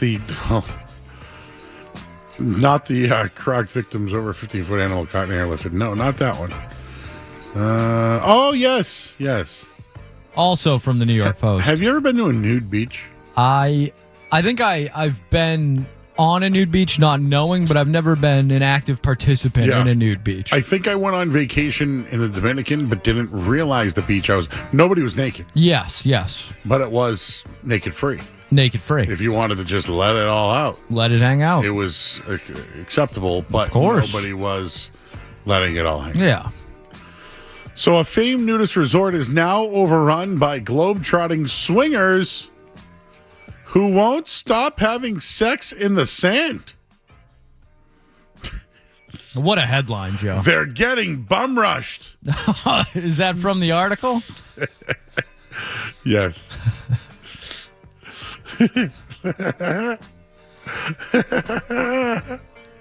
A famed nudist vacation hotspot in the south of France has become overrun with globe-trotting swingers who aren't shy about getting frisky in the sand. One of the world's largest naturist-style retreats is now overpopulated with sex-driven tourists who are apparently notorious for engaging in sex acts on the beach. It's made the place more exclusive, creating a clear separation between the original naturist crowd and the new generation of lifestyle visitors. While the area dubbed the Naked City has long been filled with visitors roaming the town and frequenting restaurants in the nude, open sex sessions are now unfolding in the middle of the beach, according to peeved nudists. Peeved. You don't want to be a peeved nudist. Despite signs warning against sexual exhibitionism, there are hefty fines, locals say. It does a little to deter the seedy swingers. Seedy, huh? She'll only visit in the summer, and even then she refuses to set foot on the beach, says one woman. Both security and lifeguards and police are in the tower during the summer months all day long. During peak months. What a job that is, Joe. You want to be the spotter on that beach? Imagine 40,000 naked people. A day. Per day. Some of them wearing Santa hats. I don't think I want to be the lifeguard on the no sex nudist beach. That seems like a messy job. Out on that. Talk about a Baywatch situation there, Joe. Could have quite the cast down there, it sounds like. Still, you have. Ask about Euphoria. Just ask somebody. Just be like, hey, like when you're out with buddies golfing. I don't think my buddies are watching Euphoria. What is this obsession you have with Euphoria? I haven't watched it yet. You have an obsession with Sydney Sweeney, I think is what it is. I don't know if it's an obsession. But I feel like curiosity. I feel like what she does sells. I think there was mixed reviews on some of her things, I believe. Some. Have you heard about the Euphoria yet? I've heard it from you, Joe. I feel like I gotta watch it. I'll just turn it on one day and I won't go back. But if you read about the show, it's intriguing. Good headlines. I'm intrigued. What else is going on? Jake wanted me to do a live taste test. Oh, that's right. What is this? What am I drinking? Apparently, it is a Bomb Pop soda, I believe is what it is. All right, Bomb Pop soda review. What do we got here, Jake? Hi. Hi, Joe. What is this? All right, so it's I believe it's from Olipop is the name of the company. But Olipops. It's like the soda that's not soda. Supposed to be a healthier version. Is what the nudists drink on the beach? Maybe. I mean, this 4th of July, it's the 250th anniversary of our great country. Oh, my God. It's going to be a big party. I actually will say, by the way, I don't know if you guys have noticed this, but all the red, white, and blue is starting to come out for the summer. I am 1,010% in on this. I was driving through my town center. They have a little sign up for celebration. I don't know if I'm going to go to the event, but I like seeing the signery. It's nice. 4th of July is your favorite event? I wouldn't say my favorite holiday, but it's definitely top 3. If you ask T-Bone on the midday show, he'll tell you that after July 4th, summer is over. You would be correct. What? That's the right take. Not for me.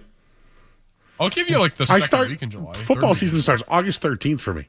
And if they send me to camp where I give my one-day observation. The entire month of July is the summer. Yes. July 28th is the summer. Yes. It was kind of over at that point. It's not the summer. You know what's great? Week 0 of college football. There we go. It's like that end of August, early September. Boom. All right, what am I drinking? All right, so I brought you a Rocket Blast Bloom Pop. It's supposed to be like the old Rocket Blast popsicles with the blue, white, and red. It's the Rocket Pops. It's very good. I think it's solid. It's very, very good.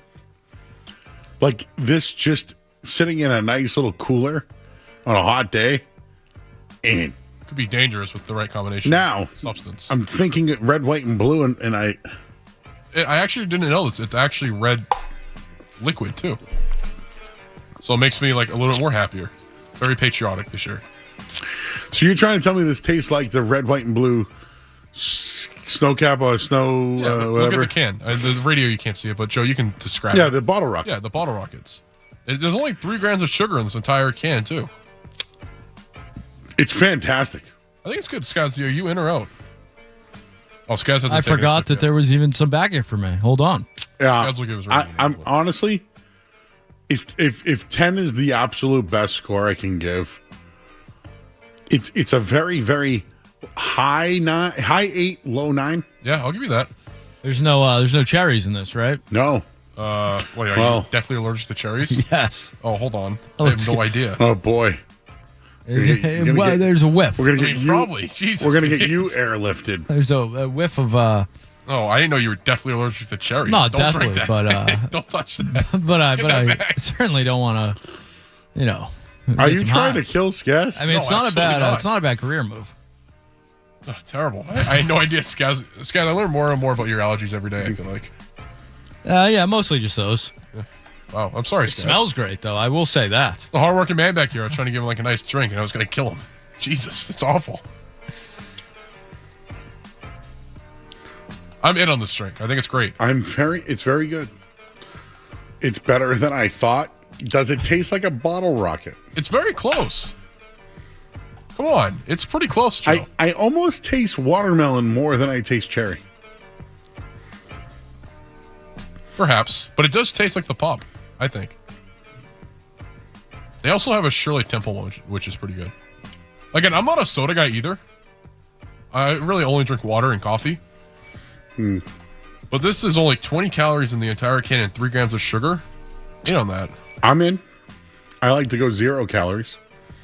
I like Franny's. It's one of my. I have one with me. Man, that Chipotle though, bro. I had no idea you. Oh, his mic is on. Was there a party today in the Chipotle, building? Joe. I had Chipotle. Oh yes. Well, you mentioned Chipotle.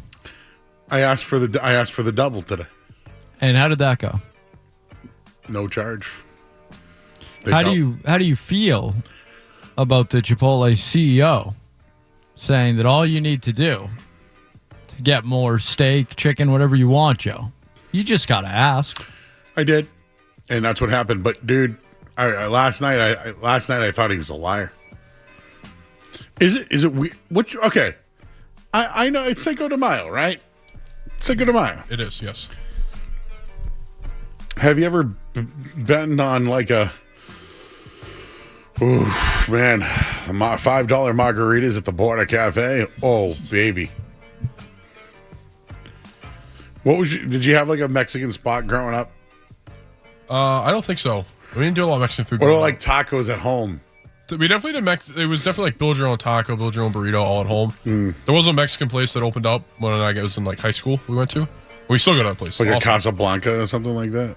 No, it was like a mom and pop Chipotle. Probably the best way to describe it. We had like El Mariachi's down in Taunton, good spot. Yeah, a couple spots. Let's go to the Purple Cactus in Jamaica Plain. Chimichangas. There's one in Newton Corner. I got a Tacos Don Nacho by me now. Great spot. Oh. Great spot. Walk right up. Oh. What about the donut? Remember the donut guy that we know? His buddy owned. Is it Augie? Yeah, I don't know what happened with that. That place was incredible. Yeah. Haven't heard from him. I think a lot of people in the area love. What the hell's the name of it? I just went blank.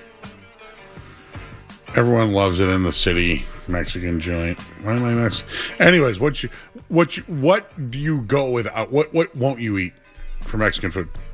Won't? Yeah. Ooh, there's not much. I'm out on guac. Yeah, I'm not the biggest guac guy. Anna's Taqueria is what I was thinking. Yes, yeah. We used to get that in Dorchester. Yep. I believe. Harvard Square. Yep. Good spot. Yep. I don't think I've ever had that. They got good frozen margs there too. Very good spot. I'm a Chili's guy. I was at Chili's this weekend. Ooh, what'd you get? Chicken Crispers? Yeah, of course. Yeah. Dude, don't tell me those aren't like the greatest things I was on with, earth. my fiance and a buddy and his wife and their 3 kids. So there's triple dippers going around. The 555, baby. Yeah, it was great. It was, we did a little craft fair in the morning. Then we hit Chili's. It was a solid Saturday or whatever day it was. Okay, well, I think we're going to pass it. Thanks. Joe, how do you feel that the Toronto Maple Leafs have won more lotteries in the last 10 years than they have playoff series? Oh, that's funny. My mic on? Yeah, your mic is on. I don't know It's why. because I have it on the board over here. Oh. Yeah. I heard that whole conversation. Just Jake screened a phone call. No, it's fine. It's live. I had my mic off on my side. I didn't know it also, the light was off. It's okay.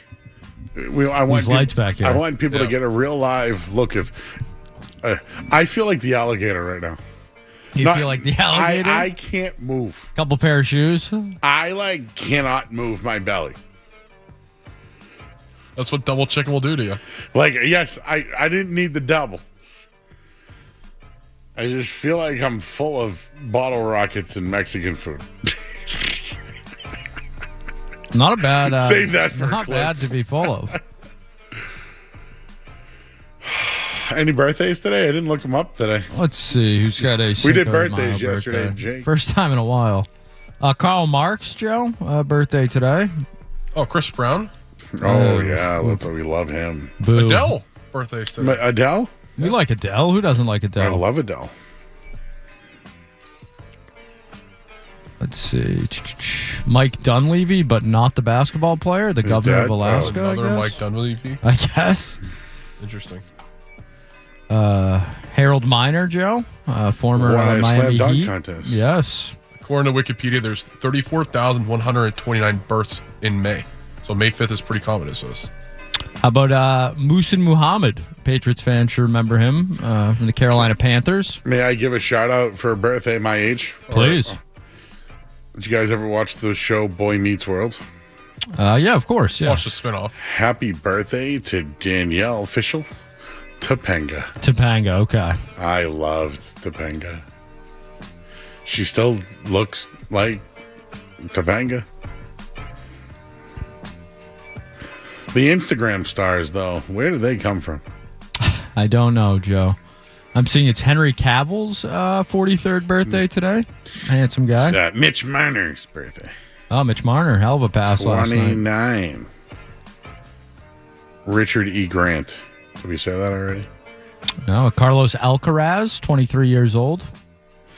Great tennis player. Great tennis player. What about Raul Jimenez? Soccer. Okay. No? Figured you might know. Joe, it's your guy PJ Tucker's birthday today. Ah. What's he doing? Is he Born on this day in 1985. Is he on a roster? I don't think so.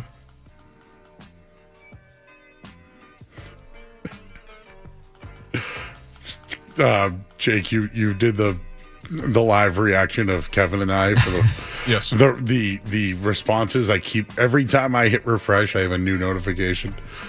And they just keep calling me and Kevin bald. A lot of people are baldies. Look at I didn't know Kevin was bald. Every one of them is like. And then when he lost his hat, I was like, dude, you lost your hat. You see what the NHL did to Kevin today? Disgraceful. It's tough. This is a bad move all around. Anything else? Anything going on with your lives? Today was a hectic day for me. Yeah, some allergies, but nothing. I'm all right. I had to do the Nesson thing.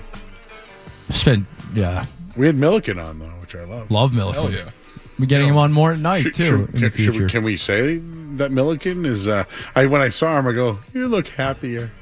Yes, I think Milliken has made it known. Yes, that he is on to greener pastures. Obviously, we are massive Tyler Milliken fans here at night. He's one of my favorite people at the station. Nothing but good things as we look at our sweet boy right now on the TV over at Nesson. So yeah, couldn't be happier for Tyler Milliken. As good as it gets in the business, as hardworking as anyone. Only good things for Tyler Milliken. We will miss him desperately, but hopefully now he can be a regular contributor here at night on the night show. So a silver lining. I'm happy for him. Me too. Like, ecstatic for him. You grind like that, start something, and then it becomes big. that you can leave your everyday job? I mean, isn't that what we all want to, yes. to care about? I'm like something very happy for him. as much as Milliken does and be rewarded. Yeah, absolutely. Couldn't be happier for And you him. got to take a leap of faith every once in a while with what you believe in. I'm very happy for one Tyler Milliken. I believe tomorrow is Wednesday, so that means the Jared Carabas should be here with Maz. So yes, a lot of Section 10 in the area. Well, I mean, the Red Sox have homered in 10 of their last 12 games. Did you know that? Hey, 5-4 with Chad Tracy, winning record as the Chad Sox. Chad Sox, baby. Chad Sox. Why don't we? There was a little scuffle. Oh, two things I want to play before we leave. There was a scuffle in the Red Sox game, and I want to replay the reaction of Kevin Majore tonight. We'll do all that. That's the musings for tonight. I got the green teamers here. I see James Caramazino. Jake Seymour has filled me up with Bottle Rocket drank. And we're going till midnight. Oh, no, we're not. No, we're going till 11 o'clock here on 98.5 The Sports Hub. More Joe Murray coming up on The Sports Hub.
said that the Red Sox should go nowhere near. Goes up back-to-back. Plunk's story. After the game, he says it wasn't intentional. Chad Tracy, after the game on Framber Valdez, I thought it was weak. I thought everybody saw it. Their side, our side. I think everybody saw it. It was weak. You heard it in the broadcast there, too. What did Detroit manager A.J. Hinch feel about Framber Valdez? Well, he goes, quote, "We play a really good brand of baseball here. That didn't feel like it. I'm not judging intent, but I know when you go out on the field in those confrontations, you usually feel like you're in the right. It didn't feel good being out there." Listen, there's receipts in this game. And I wouldn't be surprised if there's a receipt. We don't know who's pitching tomorrow. I bet you it's not tomorrow. But later this year, when Detroit and the Red Sox play, I would expect a receipt. It's just part of the game, everybody. So the Red Sox have now homered in 10 of their last 12 games. Ceddanne Raffaello opened things up tonight with a home run. And Monasterio had an RBI. Durbin had an RBI. Wong had an RBI. Kind of Falefa. Then we mentioned Contreras, Abreu. That was back-to-back there on those two. So that was good. But the real story of the night outside of the offense was Brian Bayo. They put an opener in front of him. And then Bayo went 7 innings, 4 hits, 1 earned. Had 1 walk, which is huge. 7 strikeouts, 94 pitches. That's the Brian Bayo that you know. He brought his ERA tonight down from 9.12 to 7.44. It's bad, but he's better. And I don't know if they'll do it again. But it worked tonight. I laughed about it, but I said, you know what? What can you do about him? This is what they did. They went with the opener, and he came out. He saved the bullpen tonight. Brian Bayo's had a bad year, and sometimes bad looks. Tonight was a good win for the Red Sox and great for Brian Bayo. And Bayo helped his team and his bullpen, and it's going to go a long way in that dugout. When you're struggling and you pick up the team big time, it goes a long way. I really hope this is something that jumpstarts Brian Bayo's season, because now when you look at it, if Sonny Gray comes back tomorrow, you'll still get Ranger Suarez. You'll still get Connolly early, and you'll get Peyton Tolley. That leaves Bayo as the other starter while Crochet's out. Keeps the bullpen strong. He's earned himself another starter too. Good for him. I'm really happy for him. Because I thought he was done.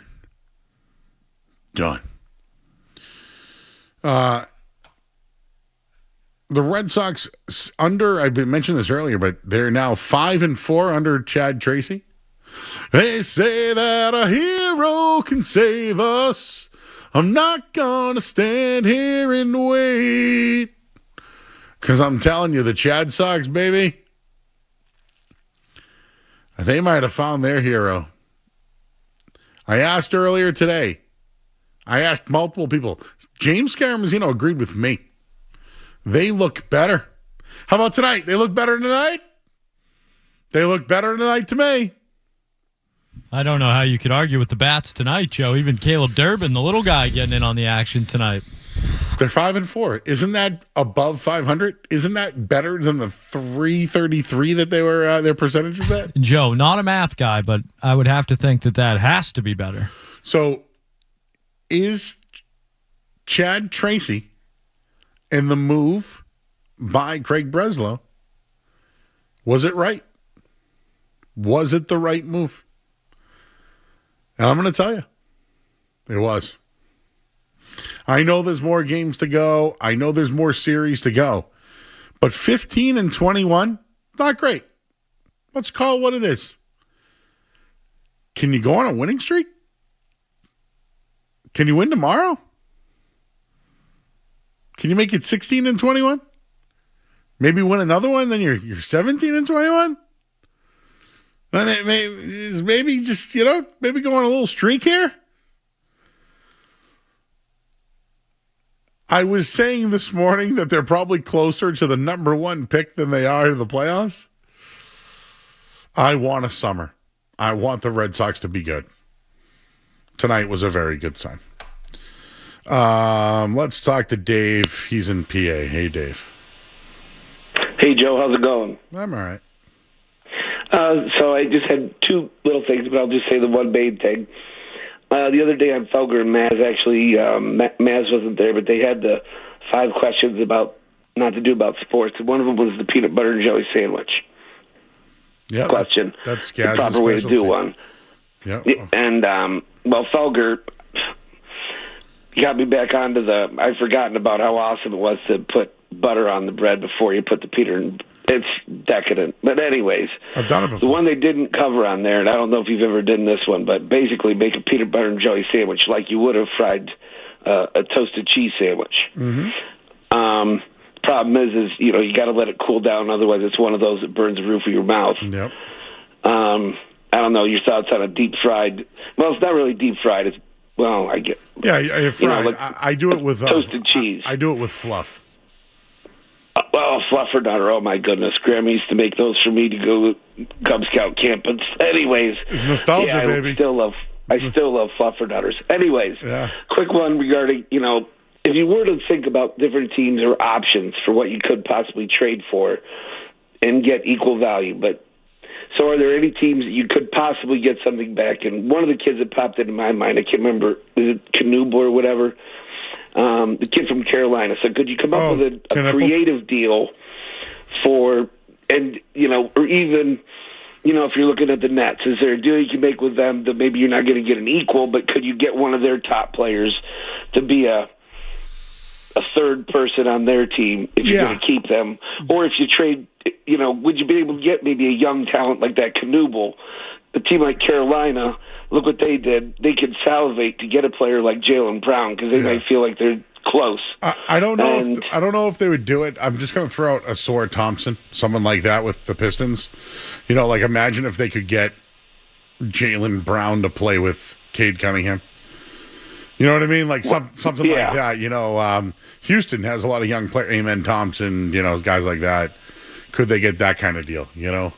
What about, maybe you have to think about West Coast would maybe be more willing. And, that whole thing, it's kind of gone out the window, I think, not wanting to trade within the conference. But I don't know. I don't know. Could the Thunder want to get involved with a Chet Holmgren kind of thing? Could that work? But you're going to have to probably get somebody on their, not their rookie deal, on their second contract. I think that's the way to go. I'll work on that. I'm going to work on that. All right, and just one last thing here. How, with the pitching staff of the Yankees is full force, say Garrett Cole comes back, and what's his face, Rodon just had his final rehab. I don't know how he did tonight in his final rehab. They said that, the last I saw, it was reported he's going to be coming up. But that pitching staff, would you take one of those starters and try to put them in the bullpen to just... Yes, if I was them, yes, I would. Thanks, Dave. All right, before we go home, live reaction of the ping pong porking that happened tonight. Live here in the studio regarding the Toronto Maple Leafs. And if they fell to the 6, the Bruins would have gotten that pick. Here is our live reaction. So 12 is the one that's indicated as the one that Toronto, if they get 12, it's not. Oh, my God. The porking live on 98.5 The Sports Hub, and the Toronto Maple Leaf GM is happy and smiling, and the porking live right here. Can you believe that? That is a sham. Rigged. Sniff, Joe. Give us the sniffer.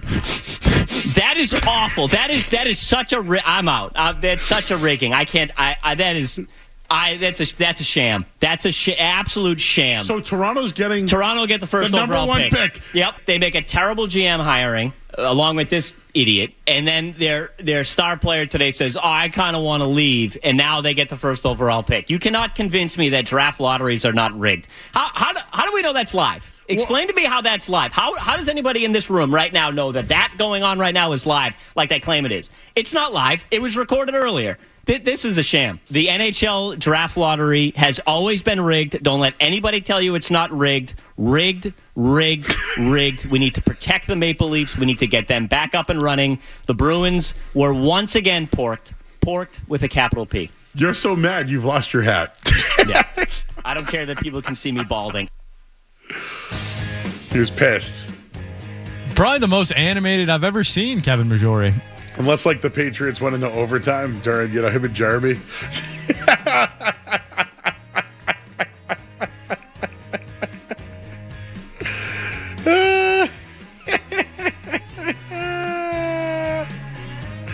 I'm sure we'll hear that one tomorrow. All right, for Jake Seymour and James Scaramazino, I'm Joe Murray. This hour of the Sports is brought to you by Valvoline and Oil Change. Enjoy quick and convenient vehicle maintenance this month.